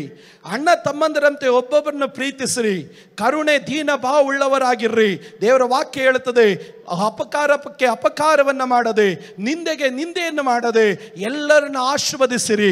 ಹೀಗೆ ಮಾಡಿದರೆ ನೀವು ದೇವರ ಆಶೀರ್ವಾದಕ್ಕೆ ಬಾಧ್ಯರಾಗ್ತೀರಾ ಎನ್ನುವುದು ದೇವರ ವಾಕ್ಯ ನಮಗೆ ತಿಳಿಸುತ್ತೆ. 3ನೇ ಕಿಟ್ಟು ಯಾವುದು ಗೊತ್ತಾ? ಕರುಣೆ ಉಳ್ಳವರಾಗಿರಬೇಕು. ಅಯ್ಯೋ ಅವನ ಜೀವನದಲ್ಲಿ ಏನಾದರೂ ಸಂಭವಿಸ್ರೆ ಅವನ ಹಣೆ ಬರ ಅವನಿಗೆ ಹಂಗೆ ಸಂಭವಿಸ್ಲಿ ಅಂತ ಹೇಳೋರಾಗಿರಬಾರ್ದು. ಒಬ್ಬನ ಕಷ್ಟದಲ್ಲಿ ಇದ್ದಾಗ ಕರುಣೆ ತೋರಿಸುವವನಾಗಿರಬೇಕು, ಮನ ಕರಗುವವನಾಗಿರಬೇಕು. ಎರಡನೇದಾಗಿ ದೇವರ ವಾಕ್ಯ ನಮಗೆ ತಿಳಿಸುತ್ತೆ ದೀನ ಭಾವ ಉಳ್ಳವನಾಗಿರಬೇಕು. ಮೂರನೇದಾಗಿ ದೇವರ ವಾಕ್ಯ ಹೇಳುತ್ತೆ ಅಪಕಾರಕ್ಕೆ ಅಪಕಾರ ಮಾಡಬೇಡ. ನೀ ನನಗೆ ಹಂಗ್ ಮಾಡ್ದ ಇರೋ, ನನಗೆ ಟೈಮ್ ಬರುತ್ತೆ ನಾನು ಮಾಡ್ತೀನಿ. ಅಲ್ಲಯ್ಯ, ನೀನ್ ಏನ್ ಮಾಡಬೇಕು? ಆಶೀರ್ವಾದ ಮಾಡಬೇಕು. ನಿನ್ನನೇ ನಿನ್ನ ಆಶೀರ್ವಾದದಿಂದ ಅಲಂಕಾರ ಮಾಡ್ಕೋ. ನೀನು ಒಳ್ಳೇದು ಮಾಡಿದೆ, ಅವ್ರು ನೀನು ಕೆಟ್ಟದ್ದು ಮಾಡಿದ್ರೆ ಹೇಳ್ರು ಗಾಡ್ ಬ್ಲೆಸ್ ಯು. ನೀನು ಅವ್ರನ್ನ ಆಶೀರ್ವಾದ ಮಾಡಿದ್ರು, ಅವ್ರು ನಿನ್ನನ್ನು ಶಪಿಸಿದ್ರು, ಹೇಳ್ಬೇಕು ಗಾಡ್ ಬ್ಲೆಸ್ ಯು. ನೀನು ಒಳ್ಳೇದು ಮಾಡಿದಾಗ ಅವ್ರು ನಿನಗೆ ದ್ರೋಹ ಮಾಡಿದ್ರು, ಹೇಳ್ಬೇಕು ಗಾಡ್ ಬ್ಲೆಸ್ ಯು. ಈ ಗಾಡ್ ಬ್ಲೆಸ್ ಯು ಅಲ್ಲ, ಪ್ರೈಸ್ ದಿ ಲಾರ್ಡ್ ಹೇಳಿದ್ರೆ ಸಾಕು. ಬೈಬಲ್ ಹೇಳುತ್ತೆ ನೀನು ಆಶೀರ್ವಾದ ಮಾಡಬೇಕು, ನೀನು ಆಶೀರ್ವಾದ ಮಾಡಬೇಕು, ನೀನು ಆಶೀರ್ವಾದ ಮಾಡಬೇಕು. ಇನ್ನೊಂದ್ಸಾರಿ ಹೇಳ್ತೀನಿ, ನೀವು ಆಶೀರ್ವಾದ ಮಾಡಬೇಕು. ನಿನ್ನನ್ನು ಶಪಿಸಿದವರನ್ನ ಆಶೀರ್ವದಿಸಬೇಕು, ನಿನ್ನನ್ನು ಹಿಂಸಿಸಿದವರನ್ನ ಆಶೀರ್ವದಿಸಬೇಕು. ನೀನು ಉಪಕಾರ ಮಾಡಿದ್ರು, ಅವರು ನಿನಗೆ ಅಪಕಾರ ಮಾಡಿದ್ರು, ನೀನು ಅವರನ್ನ ಆಶೀರ್ವದಿಸಬೇಕು.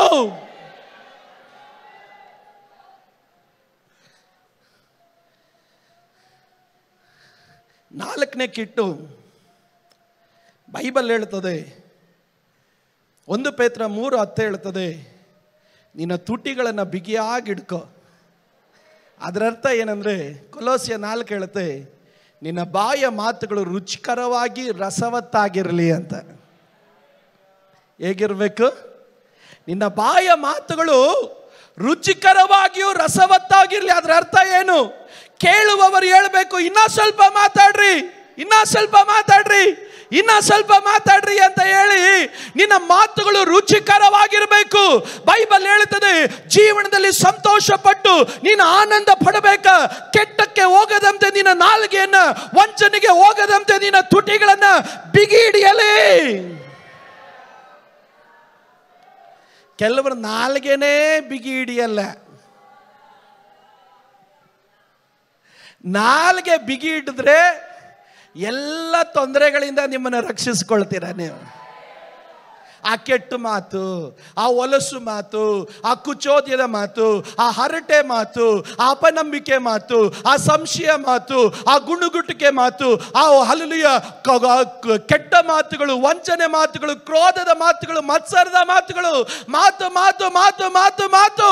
ಆ ಮಾತನ್ನ ಆಡುವಂತ ಈ ನಾಲಿಗೆನ ಸ್ವಲ್ಪ ಬಿಗಿಡಿ. ಕಾರಣ ಏನು? ಬೈಬಲ್ ಹೇಳ್ತದೆ, ಸುಮ್ಮನೆ ಸುಮ್ಮನೆ ಆಡುವಂತ ಪ್ರತಿಯೊಂದು ಮಾತುಗಳಿಗೂ ದೇವರು ನ್ಯಾಯ ವಿಚಾರಣೆ ದಿನದಲ್ಲಿ ನೀನು ಲೆಕ್ಕ ಕೊಡಲೇಬೇಕು. ನಿನ್ನ ಮಾತುಗಳ ಅಲಂಕಾರ ಉಂಟಾಗಬೇಕು. ನೊಂದಲ್ಪಟ್ಟವನು ನಿನ್ನ ಬಳಿಗೆ ಬಂದಾಗ ನಿನ್ನ ಮಾತನ್ನು ಕೇಳಿ ಅವನು ಬಲಗೊಳ್ಳಬೇಕು. ಕೆಲ ವಿಶ್ವಾಸಿಗಳಿದ್ದಾರೆ, ನಾನೇ ಪ್ರೇಯರ್ಗೆ ಹೋಗಲ್ಲ, ನೀವು ಯಾಕೆ ಹೋಗ್ತೀರಾ? ನಾನೇ ಹೋಗಲ್ಲ, ನೀವ್ಯಾಕೆ ಬರ್ತೀರಾ? ಅದರ ಅರ್ಥ ಏನು? ಅವ್ರಿಗೆ ಅಲಂಕಾರ ಇಲ್ಲ ಅವ್ರ ನಾಲಿಗೆಗೆ. ಕೆಲವರು ಕಟ್ಟೋರೆಲ್ಲ ಬೀಳಿಸೋರು. ಕಾರಣ ಏನಂದ್ರೆ ಬಾಯಿ ಮಾತನ್ನ ಬಿಗಿಯಾಗಿ ಹಿಡಿಯಲ್ಲ. ಯೇಸು ಸ್ವಾಮಿ ತಾನು ಈ ರೀತಿಯಾಗಿ ಹೇಳಿದನು, ನಿನ್ನ ಹೃದಯದ ಒಳಗಡೆಯಿಂದ ಹೊರಗಡೆ ಬರೋದೇ ನಿರ್ಣಯಿಸುತ್ತೆ ನೀನು ಒಳ್ಳೆಯವನ ಕೆಟ್ಟವನ ಎಂದು. ನಿನ್ನ ಹೃದಯದಿಂದ ಹೊರಡುವ ಬಾಯ ಮಾತು ಹೇಳಬೇಕು, ನೀನು ಪರಿಶುದ್ಧನು ಎಂದು. ನಿನ್ನ ನಾಲಿಗೆ ಮಾತುಗಳನ್ನ ಬಿಗಿಡಿ. ಜೀವವು ಮರಣವು ನಾಲಿಗೆ ವಶ. ವಚನ ಪ್ರಿಯರಾದ್ರ ಫಲವನ್ನು ಅನುಭವಿಸ್ತಾರೆ. ಈ ವರ್ಷ ದೇವರು ನಮಗೆ ಹೇಳಿದ್ದಾನೆ, ಒಂದೇ ಬಾವಿಯಿಂದ ಸಿಹಿ ನೀರು ಕೈ ನೀರು ಬರಕ್ಕಾಗಲ್ಲ. ಒಂದೇ ಬಾವಿಯಿಂದ ಸ್ತುತಿನೂ ಶಾಪನು ಎರಡು ಬರಕ್ಕಾಗಲ್ಲ. ಒಂದೇ ಬಾವಿಯಿಂದ ಗುಣಗುಟ್ಟಿಕೆನು ಜಯಘೋಷದ ಶಬ್ದ ಬರಕ್ಕಾಗಲ್ಲ. ಸಾಯಿಸು ಗುಣಗುಟ್ಟ ಶಬ್ದನ, ಸಾಯಿಸು ಅಪನಂಬಿಕೆ ಶಬ್ದನ, ಸಾಯಿಸು ಸಂಶಯ ಶಬ್ದವನ್ನ, ಸಾಯಿಸು ಚಾಡಿ ಹೇಳೋ ಶಬ್ದನ, ಸಾಯಿಸು ಅಶುದ್ಧ ಶಬ್ದನ. ಆಗ ನಿನ್ ಬಾಯಿಯಲ್ಲಿ ಬರೋದು ಒಂದೇ ಒಂದು ಉತ್ಸಾಹದ ಧ್ವನಿ, ಜಯಘೋಷ, ಆನಂದ, ಉಲ್ಲಾಸ.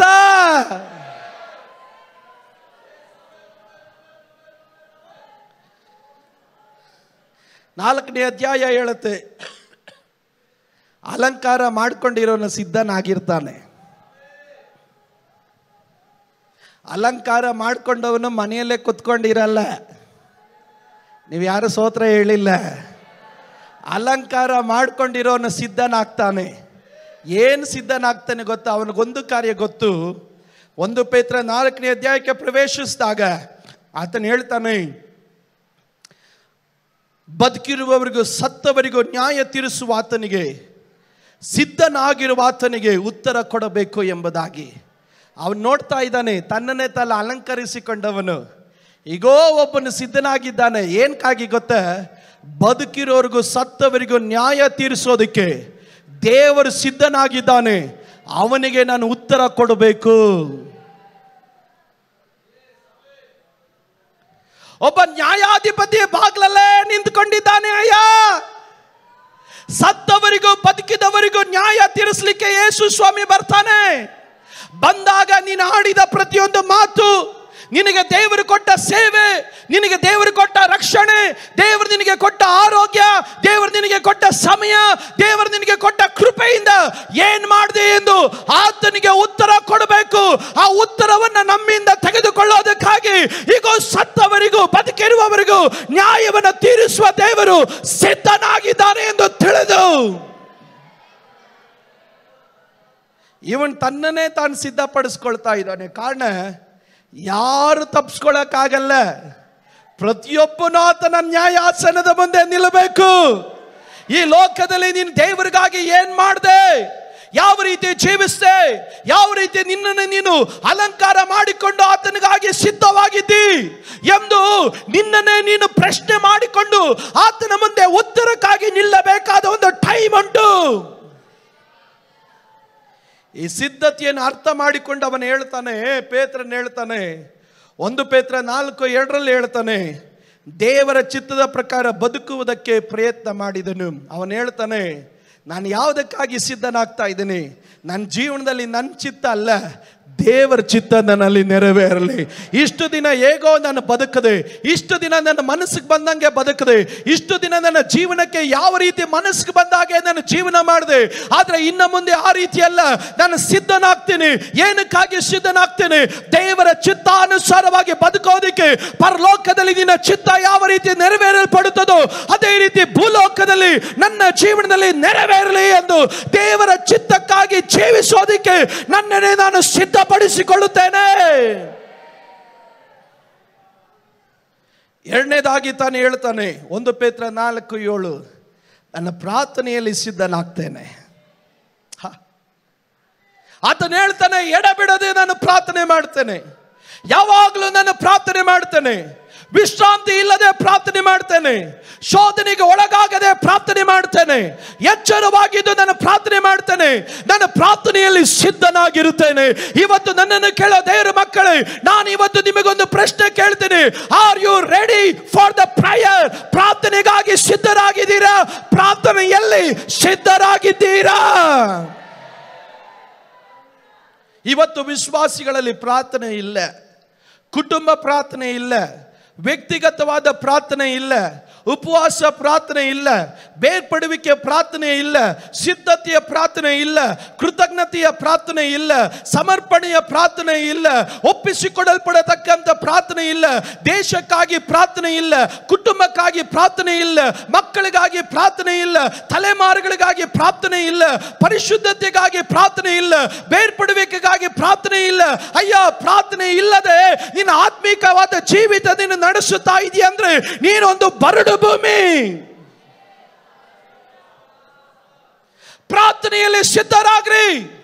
ಪ್ರಾರ್ಥನೆ ಮಾಡಿ ಅಂತ ಹೇಳಿದ್ದು ಪಾಸ್ಟರ್ ಅಲ್ಲ, ಪ್ರಾರ್ಥನೆ ಮಾಡಿ ಅಂತ ಹೇಳಿದ್ದು ಯೇಸು. ದೇವಕುಮಾರನು ಪ್ರತ್ಯಕ್ಷನಾದಾಗ ಆತನ ಮುಂದೆ ನಿಂತುಕೊಳ್ಳೋದಕ್ಕೆ ನೀವು ಶಕ್ತರಾಗಿರುವಂತೆ ಎಲ್ಲಾ ಕಾಲದಲ್ಲೂ ಎಡೆಬಿಡದೆ ನೀವು ಪ್ರಾರ್ಥನೆ ಮಾಡ್ರಿ. ವಿಶ್ವಾಸಿಯೇ, ಎಲ್ಲದಕ್ಕೂ ಪ್ರಾರ್ಥನೆ, ಎಲ್ಲದಕ್ಕೂ ಸಮಯ ಇದೆ. ಪ್ರಾರ್ಥನೆಗೆ ಸಮಯ ಇಲ್ಲಯ್ಯ. You must pray, you must pray. ಮತ್ತೊಂದು ಆವರ್ತಿ ನಿಮ್ಮ ಕಿವಿಗಳು ಕೇಳೋ ಹಾಗೆ ನಾನು ಹೇಳ್ತೇನೆ, ಪ್ರತಿಯೊಂದು ವಿಶ್ವಾಸಿಯೇ ಪ್ರಾರ್ಥನೆ ಮಾಡಬೇಕು, ಪ್ರಾರ್ಥನೆ ಮಾಡಬೇಕು, ಪ್ರಾರ್ಥನೆ ಮಾಡಬೇಕು. ಪ್ರಾರ್ಥನೆ ಮಾಡಕ್ಕಾಗಿಲ್ಲ, ಕೂಟಕ್ಕೋಗು. ಪ್ರಾರ್ಥನೆ ಮಾಡೋ ಗೊತ್ತಿಲ್ವಾ? ಪ್ರಾರ್ಥನೆ ಮಾಡೋ ಜನರ ಜೊತೆ ಸೇರು. ನೀನು ಪ್ರಾರ್ಥನೆ ಮಾಡಬೇಕು. ಪ್ರಾರ್ಥನೆ ಕಲಿಬೇಕು, ಪ್ರಾರ್ಥನೆಯಲ್ಲಿ ಬೆಳಿಬೇಕು, ಪ್ರಾರ್ಥನೆಯಲ್ಲಿ ಇರಬೇಕು. ಪ್ರಾರ್ಥನೆಯಲ್ಲಿ ಸಿದ್ಧರಾಗಿರುವವರನ್ನ ತುತ್ತೂರಿ ಶಬ್ದ ಮೊಳಗದಾಗ ದೇವರವರನ್ನ ಕರೆದುಕೊಂಡು ದೇವರು ಹೋಗ್ತಾನೆ. ಇವತ್ತು ನಾವು ಯಾವುದರಲ್ಲಿ ಸಿದ್ಧರಾಗಿರಬೇಕು? ಪ್ರಾರ್ಥನೆಯಲ್ಲಿ ಸಿದ್ಧರಾದವರ ಮಾತ್ರನೇ ತುತ್ತೂರಿ ಶಬ್ದ ಕೇಳಲಿಕ್ಕೆ ಸಾಧ್ಯ. ನಿದ್ದೆ ಮಾಡೋದಕ್ಕೆ ಟೈಮ್ ಇದೆ, ಮೊಬೈಲ್ ನೋಡೋದಕ್ಕೆ ಟೈಮ್ ಇದೆ, ಮದುವೆಗೆ ಹೋಗೋದಕ್ಕೆ ಟೈಮ್ ಇದೆ, ಪಾರ್ಟಿ ಮಾಡೋದಕ್ಕೆ ಟೈಮ್ ಇದೆ, ರೆಸಾರ್ಟ್ಗೆ ಹೋಗೋದಕ್ಕೆ ಟೈಮ್ ಇದೆ, ಸಂತೋಷ ಪಡೋದಕ್ಕೆ ಟೈಮ್ ಇದೆ. ನೀನು ಪ್ರಾರ್ಥನೆಯಲ್ಲಿ ನಿನ್ನನ್ನು ಸಿದ್ಧಪಡಿಸೋದಕ್ಕೆ ಟೈಮ್ ಇಲ್ಲಯ್ಯ. ದೇವರು ಹೇಳ್ತಾನೆ, ಅಲಂಕಾರ ಮಾಡಿಕೊಂಡವನು ಅವನು ಪ್ರಾರ್ಥನೆಗೆ ಸಿದ್ಧನಾಗ್ತಾನೆ, ಪ್ರಾರ್ಥನೆಯಲ್ಲಿ ಸಿದ್ಧನಾಗ್ತಾನೆ. ಎರಡನೇದಾಗಿ ದೇವರ ವಾಕ್ಯ ಹೇಳ್ತದೆ, ಅದರ 9ನೇ ವಾಕ್ಯ ಬೈಬಲಲ್ಲಿ ಅದರ 10ನೇ ವಾಕ್ಯದಿಂದ ಓದಿದಾಗ ದೇವರ ವಾಕ್ಯ ಹೇಳ್ತದೆ, ಒಳ್ಳೆ ಮನೆಯ ವಾರ್ತೆಯವನಾಗಿ ದೇವರ ವಾಕ್ಯವನ್ನು ಸಾರೋದಕ್ಕೆ ಸಿದ್ಧನಾಗ್ತಾನೆ. ಪ್ರಾರ್ಥನೆ ಮಾಡುವವನು ಮನೆ ಮನೆ ವಾರ್ತೆಯನ್ನು ಹೇಳೋದಿಲ್ಲ. ಆ ಮನೆಯಿಂದ ಈ ಮನೆ, ಈ ಮನೆಯಿಂದ ಆ ಮನೆ, ಆ ಮನೆಯಿಂದ ಈ ಮನೆ ವಾರ್ತೆಗಳನ್ನು ಹೇಳೋನಾಗಿರೋದಿಲ್ಲ. ಪ್ರಾರ್ಥನೆ ಮಾಡುವನು he will be a good steward for God. ಅವನ ದೇವರಿಗಾಗಿ ಒಳ್ಳೆಯ ಮನೆ ವಾರ್ತೆಯವನಾಗಿರ್ತಾನೆ. ಯಜಮಾನನು ತನಗೆ ಏನು ಸೇವೆ ಕೊಟ್ಟಿದ್ದಾನೋ ಆ ಸೇವೆ ಮಾಡಿ ಮುಗಿಸತಕ್ಕಂತೆ ಅವನು ಜವಾಬ್ದಾರಿ ಉಳ್ಳವನಾಗಿರ್ತಾನೆ. ಯೇಸು ಕ್ರಿಸ್ತನ ಕುರಿತಾಗಿ ಪ್ರಸಂಗ ಮಾಡೋದಕ್ಕೆ ಅವನು ಸಿದ್ಧನಾಗಿ ಇರ್ತಾನೆ.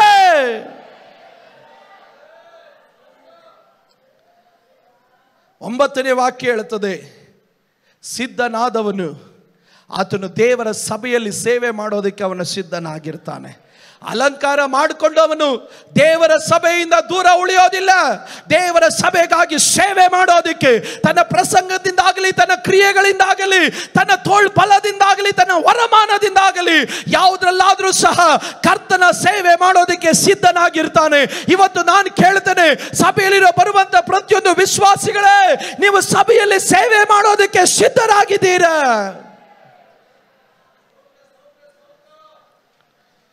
ಐದನೇದಾಗಿ ಹೇಳುತ್ತೆ 1 ಪೇತ್ರ 4:14, ಕ್ರಿಸ್ತನಿಗಾಗಿ ಹಿಂಸೆ ಪಡೋದಕ್ಕೆ ಅವನು ಸಿದ್ಧನಾಗಿರ್ತಾನೆ.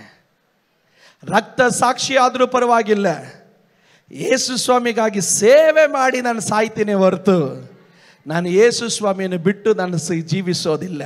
ಇವತ್ತು ದೇವರ ಮಕ್ಕಳೇ, ಸಿದ್ಧನಾಗಿರುವವನು ಯೇಸು ಸ್ವಾಮಿಗಾಗಿ ಪ್ರಾಣ ಕೊಡೋದಕ್ಕೆ ಅವನು ಸಿದ್ಧನಾಗಿರ್ತಾನೆ. ಒಂದು ವ್ಯಕ್ತಿ ಹತ್ರ ಬಂದು, ಒಂದು ಪಾಸ್ಟರ್ ಬಳಿಯಲ್ಲಿ ಒಂದು ವ್ಯಕ್ತಿ ಹೇಳ್ದ, ಪಾಸ್ಟರ್, ಯೇಸು ಸ್ವಾಮಿಗಾಗಿ ನಾನು ಸಾಯೋದಕ್ಕೂ ಸಿದ್ಧನಾಗಿದ್ದೀನಿ ಪಾಸ್ಟರ್. ಆ ಪಾಸ್ಟರ್ ಹೇಳಿದ್ರು, ಯೇಸು ಸ್ವಾಮಿಗಾಗಿ ಸಾಯಬೇಡ ಕಣೋ, ಯೇಸು ಸ್ವಾಮಿಗಾಗಿ ಜೀವಿಸಿ ತೋರಿಸೋ ಎಂದು. ಬೈಬಲ್ ಅಲ್ಲಿ ಹೇಳ್ತದೆ, ನೀವು ಕ್ರಿಸ್ತನ ಹೆಸರಿನ ನಿಮಿತ್ತವಾಗಿ ನಿಂದೆಗೆ ಗುರಿಯಾದರೆ ನೀವೇ ಧನ್ಯರು. ತೇಜೋಮಯನಾಗಿರುವ ಆತ್ಮನು ಆತನು ನಿಮ್ಮಲ್ಲಿ ನೆಲೆಗೊಂಡಿರುತ್ತಾನೆ. ಯಾರು ಸಿದ್ಧರಾಗಿರ್ತಾರೋ, ಯಾರು ಯೇಸು ಸ್ವಾಮಿಗಾಗಿ ಹಿಂಸೆ ಬರಲಿ, ಕಷ್ಟ ಬರಲಿ, ಹೋರಾಟ ಬರಲಿ, ರಕ್ತ ಸಾಕ್ಷಿ ಆದರೂ ಪರವಾಗಿಲ್ಲ, ಯೇಸು ಸ್ವಾಮಿಗಾಗಿ ನಿಲ್ತೀನಂತ ಯಾರು ಸಿದ್ಧರಾಗ್ತಾರೋ ಅವರ ಒಳಗಡೆ ವಾಸ ಮಾಡುವ ಆತ್ಮನು ಸಾಧಾರಣವಾಗಿರೋದಿಲ್ಲ. ಅದು ತೇಜೋಮಯವಾದಂತ ಒಂದು ಮಹಿಮೆ ಅವರ ಒಳಗಡೆ ವಾಸ ಮಾಡುತ್ತೆ. ಇವತ್ತು ಯೇಸು ಸ್ವಾಮಿಗಾಗಿ ನಾನು ಸೇವೆ ಮಾಡೋದಕ್ಕೆ ಸಿದ್ಧನಾಗಿದ್ದೀನಿ ಎಂದು ಹೇಳುವವರು ಯಾರಾದ್ರೂ ಇದ್ದಾರೆ? ನಿನ್ನೊಳಗಡೆ ದೇವರ ಮಹಿಮೆಯು ವಾಸ ಮಾಡುತ್ತೆ.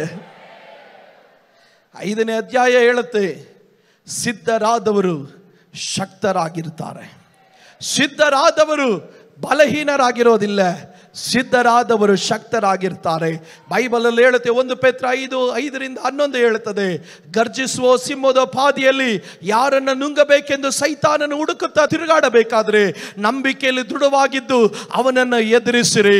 ಈಗ ನಿಮ್ಮ ಸಹೋದರಲ್ಲಿ ಅನೇಕರು ಇದೇ ರೀತಿ ಬಾಧೆಗಳಲ್ಲಿ ಒಳಪಟ್ಟರು. ಸ್ವಲ್ಪ ಕಾಲದ ಬಾಧೆಗಳನ್ನು ಅನುಭವಿಸಿದರೂ ಸಹ ಕರ್ತನು ನಿಮ್ಮನ್ನು ಯೋಗ್ಯ ಸ್ಥಿತಿಗೆ ದೇವರು ತರುವನು. ಇವತ್ತು ನನ್ನನ್ನು ಕೇಳುವಂತ ಪ್ರತಿಯೊಂದು ದೇವರ ಮಕ್ಕಳೇ, ಸೈತಾನನು ಯಾರನ್ನು ನುಂಗಲಿ, ನಂಬಿಕೆ ಉಳ್ಳವರನ್ನ ನುಂಗೋದಿಕ್ಕೆ, ಪ್ರಾರ್ಥನೆ ಮಾಡೋರನ್ನ ನುಂಗೋದಿಕ್ಕೆ, ಸೇವೆ ಮಾಡೋರನ್ನ ನುಂಗೋದಿಕ್ಕೆ, ಮುಂಪತ್ತಿಯಲ್ಲಿ ನಿಲ್ಲುವವರನ್ನ ನುಂಗೋದಿಕ್ಕೆ ಸೈತಾನನು ಗರ್ಜಿಸುವ ಸಿಂಹದ ಪಾದೆಯಲ್ಲಿ ಅವನ ತಿರುಗಾಡ್ತಾ ಇದ್ದಾನೆ. ದೇವರ ವಾಕ್ಯ ಹೇಳುತ್ತೆ, ನಂಬಿಕೆಯಲ್ಲಿ ದೃಢವಾಗಿದ್ದು ಅವನನ್ನು ಎದುರಿಸ್ರಿ. ಆ ಸೈತಾನನ್ನು ನೋಡಿ ಹೇಳ್ರಿ, ಏ ಸೈತಾನನೇ, ನನ್ನ ಕುಟುಂಬವನ್ನು ನೀನು ಮುಟ್ಟಕ್ಕಾಗಲ್ಲ, ನನ್ನ ಜೀವಿತ ನೀನು ಮುಟ್ಟಕ್ಕಾಗಲ್ಲ, ನನ್ನ ಮಕ್ಕಳನ್ನು ನೀನು ಮುಟ್ಟಕ್ಕಾಗೋದಿಲ್ಲ, ನನ್ನ ಬಿಸ್ನೆಸ್ ಅನ್ನು ಮುಟ್ಟಕ್ಕಾಗೋದಿಲ್ಲ, ನನ್ನ ಸೇವೆಯನ್ನು ನೀನು ಮುಟ್ಟಕ್ಕಾಗೋದಿಲ್ಲ. ಕಾರಣ ನನ್ನನ್ನು ಬಲಪಡಿಸುವ ಆತನಲ್ಲಿ ನಾನು ಇದ್ದುಕೊಂಡು ನಾನು ಎಲ್ಲದಕ್ಕೂ ಶಕ್ತನಾಗಿದ್ದೇನೆ. ಇವತ್ತು ದೇವರ ಮಕ್ಕಳೇ, ನಂಬಿಕೆ ನಿನ್ನ ಜೀವಿತವನ್ನ, ಪ್ರಾರ್ಥನೆ ನಿನ್ನ ಜೀವಿತವನ್ನ, ಪರಿಶುದ್ಧತೆಯ ನಿನ್ನ ಜೀವಿತವನ್ನ, ಪ್ರೀತಿಯ ನಿನ್ನ ಜೀವಿತವನ್ನ ನುಂಗೋದಿಕ್ಕೆ ಸೈತಾನನು ಗರ್ಜಿಸುವ ಸಿಂಹದ ಪಾದಿಯಲ್ಲಿ ದೃಢವಾಗಿ ನಿಲ್ಲಬೇಕಾದ್ರೆ ಇವತ್ತು ಕೂಗಿ ಹೇಳ್ರಿ, ನನಗೆ ಕೊಟ್ಟಿದ್ದನ್ನ ಯಾವುದನ್ನು ನಾನು ಬಿಟ್ಟು ಕೊಡೋದಿಲ್ಲ. ನಾನು ಯುದ್ಧ ಮಾಡಿ ನಾನು ಅವುಗಳನ್ನು ಜಯಿಸುತ್ತೇನೆ. ದೇವರು ಹೇಳ್ತಾನೆ, ಸ್ವಲ್ಪ ಕಾಲ ನೀವು ಕಷ್ಟಪಟ್ಟರು, ಬೈಬಲ್ ಹೇಳ್ತದೆ ದೇವರು ನಿಮ್ಮನ್ನು ಯೋಗ್ಯ ಸ್ಥಿತಿಗೆ ದೇವರು ತರುವನು. ನಾನು ಹೇಳ್ತೇನೆ, victory international age worship centre ಒಂದು ಕಾರ್ಯ ಅರ್ಥ ಮಾಡಿಕೊಳ್ಳ್ರಿ, ಈಗಿರೋ ಸ್ಥಿತಿ ಅಲ್ಲ, ಈಗಿರುವುದಕ್ಕಿಂತ 1000 ಪಟ್ಟು ಆಶೀರ್ವಾದದಲ್ಲಿ ದೇವರು ನಮ್ಮ ಸಭೆಯನ್ನು ತಂದೆ ತರುತ್ತಾನೆ. ನಂಬಿಕೆಯಲ್ಲಿ ದೃಢವಾಗಿದ್ದು ಇವತ್ತು ನಿಮಗಿರುವ ಹೋರಾಟಗಳನ್ನು ಎದುರಿಸಿದೇಳ್ರಿ, ಯೋಗ್ಯ ಸ್ಥಿತಿಗೆ ದೇವರು ತರ್ತಾನೆ. ಈಗ ನೀನು ಅನುಭವಿಸುವ ಕಷ್ಟಗಳು ಅದು ಅಲ್ಪ ಮಾತ್ರವೇ. ಯೋಗ್ಯ ಸ್ಥಿತಿಗೆ ತಂದಾಗ ನಿನ್ನ ಕರ್ತನನ್ನು ಸ್ತುತಿಸ್ತೀಯ. ದೇವರೇ, ನಾನು ವಿಧಿಯನಾಗಿದ್ದು ವ್ಯರ್ಥ ಆಗಿಲ್ಲ, ನೀನು ನನ್ನನ್ನು ಕಟ್ಟಿದ್ದು ವ್ಯರ್ಥ ಆಗಿಲ್ಲ. ಕರ್ತನೆ, ನಾನು ನಿನ್ನ ಸನ್ನಿಧಾನದಲ್ಲಿ ಅಲಂಕಾರ ಮಾಡಿಕೊಂಡಿದ್ದು ವ್ಯರ್ಥ ಆಗಲಿಲ್ಲ. ಕರ್ತನೆ, ನನ್ನನ್ನು ನಾನು ಸಿದ್ಧಪಡಿಸಿಕೊಂಡಿದ್ದು ವ್ಯರ್ಥ ಆಗಲಿಲ್ಲ. ನಾನು ಹೋರಾಟದ ಜೀವಿತ ವ್ಯರ್ಥವಾಗಲಿಲ್ಲ. ನನ್ನನ್ನು ಯೋಗ್ಯ ಸ್ಥಿತಿಗೆ ತಂದಂತ ದೇವರೇ, ನಿಮಗೆ ಸ್ತೋತ್ರ ಎಂದು ಹೇಳತಕ್ಕಂತೆ ಒಂದು ಮಾತಲ್ಲಿ ನಾನು ಕೂಗಿ ಹೇಳ್ತೇನೆ, ಕುಟುಂಬಗಳಾಗಿ ಆರಾಧನೆ ಮಾಡೋದಕ್ಕೆ ದೇವರು ನಿಮಗೆ ಕೃಪೆ ಕೊಡುತ್ತಾನೆ. ನಿಮ್ಮ ಕಣ್ಣೀರುಗಳನ್ನು ದೇವರು ಒರೆಸ್ತಾನೆ, ನಿಮ್ಮ ದುಃಖಗಳನ್ನು ದೇವರು ನೀಗಿಸ್ತಾನೆ. ಸಾಲ ತೆಗೆದುಕೊಂಡಿರುವ ಅನುಭವಗಳಲ್ಲಿ ನೀವಿದ್ದರೆ ಸಾಲ ಕೊಡತಕ್ಕಂತೆ ದೇವರು ನಿಮ್ಮನ್ನು ಆಶೀರ್ವಾದ ಮಾಡುತ್ತಾನೆ. ಕಣ್ಣೀರುಗಳಲ್ಲಿ, ಅವಮಾನಗಳಲ್ಲಿ ನೀವು ಹಾದು ಹೋಗಿದ್ರೆ ಅನೇಕರಿಗೆ ನೀವೊಂದು ಆಶೀರ್ವಾದವಾಗಿರತಕ್ಕಂತೆ ದೇವರು ನಿಮ್ಮನ್ನು ಯೋಗ್ಯ ಸ್ಥಿತಿಗೆ ದೇವರು ತರುತ್ತಾನೆ. ಇವತ್ತು ನನ್ನನ್ನು ಕೇಳುವಂತ ದೇವರ ಮಕ್ಕಳೇ, ಇವತ್ತು ನೀವು ಅನುಭವಿಸುತ್ತಿರುವ ಕಣ್ಣೀರು ಅದು ಎಂದೆಂದಿಗೂ ಇರೋದಿಲ್ಲ. ದೇವರು ಅದನ್ನು ಅತಿ ಬೇಗನೆ ದೇವರು ಒರೆಸಿ ಬಿಡುತ್ತಾನೆ. ಇವತ್ತು ನೀವು ಮಾಡಬೇಕಾದ ಒಂದೇ ಒಂದು ಕಾರ್ಯ, ನಂಬಿಕೆಯಲ್ಲಿ ದೃಢವಾಗಿರ್ರಿ, ನಂಬಿಕೆಯಲ್ಲಿ ದೃಢವಾಗಿರ್ರಿ, ನಂಬಿಕೆಯಲ್ಲಿ ದೃಢವಾಗಿರ್ರಿ. ಕರ್ತನು ನಿಮ್ಮನ್ನ ಯೋಗ್ಯ ಸ್ಥಿತಿಗೆ ದೇವರು ತರುವನು. ಆ ಕೈಗಳನ್ನ ಮೇಲೆ ಎತ್ತರಿ, ಬಾಯಿ ತೆರೆದು ಹೇಳ್ರಿ, ನನ್ನನ್ನು ಪರಿಶುದ್ಧ ಮಾಡು ದೇವರೇ.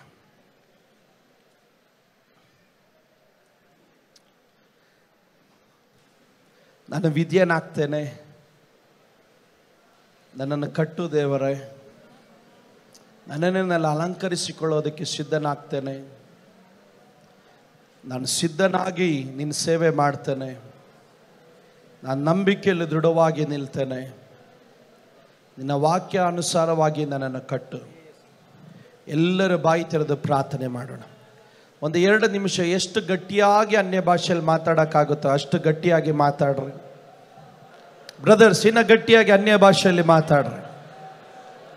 ಇವತ್ತು ಕೇಳಿದ ವಾಕ್ಯ ಅದಕ್ಕೆ ವಿಧಿಯರಾಗ್ರಿ, ಒಪ್ಪಿಸಿಕೊಡ್ರಿ. ನನ್ನನ್ನೇ ನಾನು ಕಟ್ಟಲ್ಪಡೋದಕ್ಕೆ ಒಪ್ಪಿಸಿಕೊಡುತ್ತೇನೆ. ಇನ್ನ ಗಟ್ಟಿಯಾಗಿ ಮಾತಾಡ್ರಿ. ಇವತ್ತು ಕೇಳಿದ ವಾಕ್ಯದ ಮುಂದೆ ನನ್ನಲ್ಲಿ ಏನಾದರೂ ದುರ್ಸ್ವಭಾವಗಳಿದ್ರೆ ಅದು ನನ್ನಿಂದ ತೆಗೆದು ಬಿಡು ದೇವರೇ. ನನಗೆ ಕೃಪೆ ದಯಪಾಲಿಸು. ಶುದ್ಧ ಮಾಡು, ಸಿದ್ಧ ಮಾಡು. ನಿನ್ನ ನಾಮಕ್ಕಾಗಿ ನನ್ನನ್ನು ಉಪಯೋಗಿಸು. ಗಟ್ಟಿಯಾಗಿ ಮಾತಾಡ್ರಿ. ನಾನು ನಿಲ್ಲಿಸ್ತೇನೆ ಇನ್ನೊಂದು 2 ನಿಮಿಷ.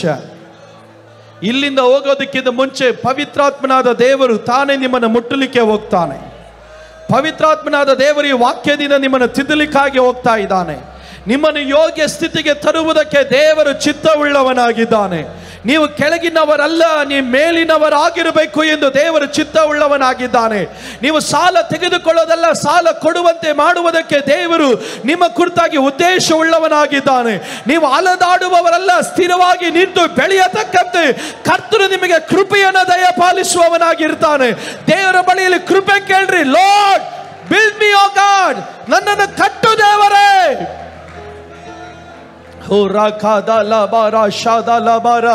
ಉರಕದಲ ಮನ ರುದಲ ಬರ ಶಕದಲ ಮನ ಉರಕದಲ ಮನ ರುದಲ ಬದನ ರಕದಲರ ಉರಕದಲ ಮನ ರುದಲ. ಇದರ ಮಧ್ಯದಲ್ಲಿ ದೇವರ ಪ್ರಸನ್ನತೆ ಚಲಿಸ್ತಾ ಇದೆ.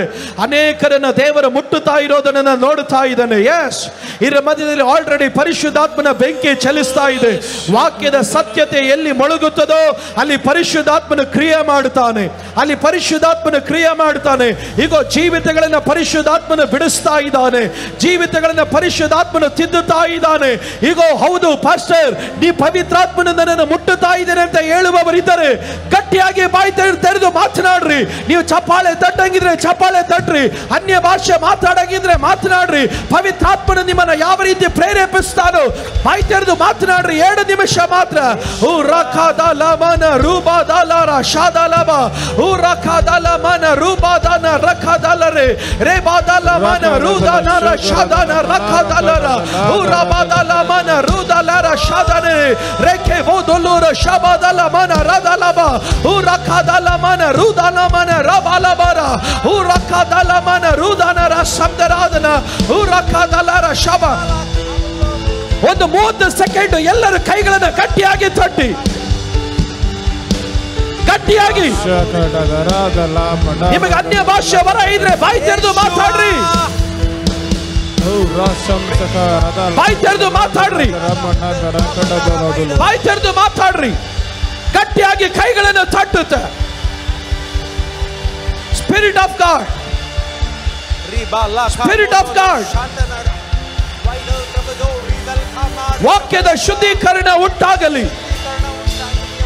ವಾಕ್ಯದ ಶುದ್ಧೀಕರಣ ಉಂಟಾಗಲಿ. ವಾಕ್ಯದ ಶುದ್ಧೀಕರಣ ಉಂಟಾಗಲಿ. ವಾಕ್ಯದ ಶುದ್ಧೀಕರಣ ಉಂಟಾಗಲಿ. ಒಂದೊಂದು ಹೃದಯಗಳಲ್ಲಿ ಕ್ರಿಯೆ ಮಾಡಲಿ ವಾಕ್ಯ. ಗಟ್ಟಿಯಾಗಿ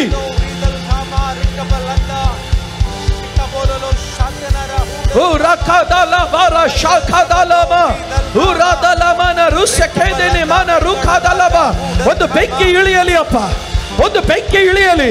ಪರಿಶುದ್ಧಾತ್ಮನೇ, ನೀನು ಕ್ರಿಯೆ ಮಾಡು ದೇವರೇ, ನೀನು ಕ್ರಿಯೆ ಮಾಡು ದೇವರೇ. ಜೀವಿತಗಳು ಬಲಗೊಳ್ಳಲಿ. Holy Spirit, Holy Spirit, Holy Spirit, Holy Spirit, Holy Spirit, Holy Spirit. We welcome you, Holy Spirit. We welcome you, Holy Spirit. We welcome you, Holy Spirit. We welcome you, Holy Spirit. We welcome you, Holy Spirit.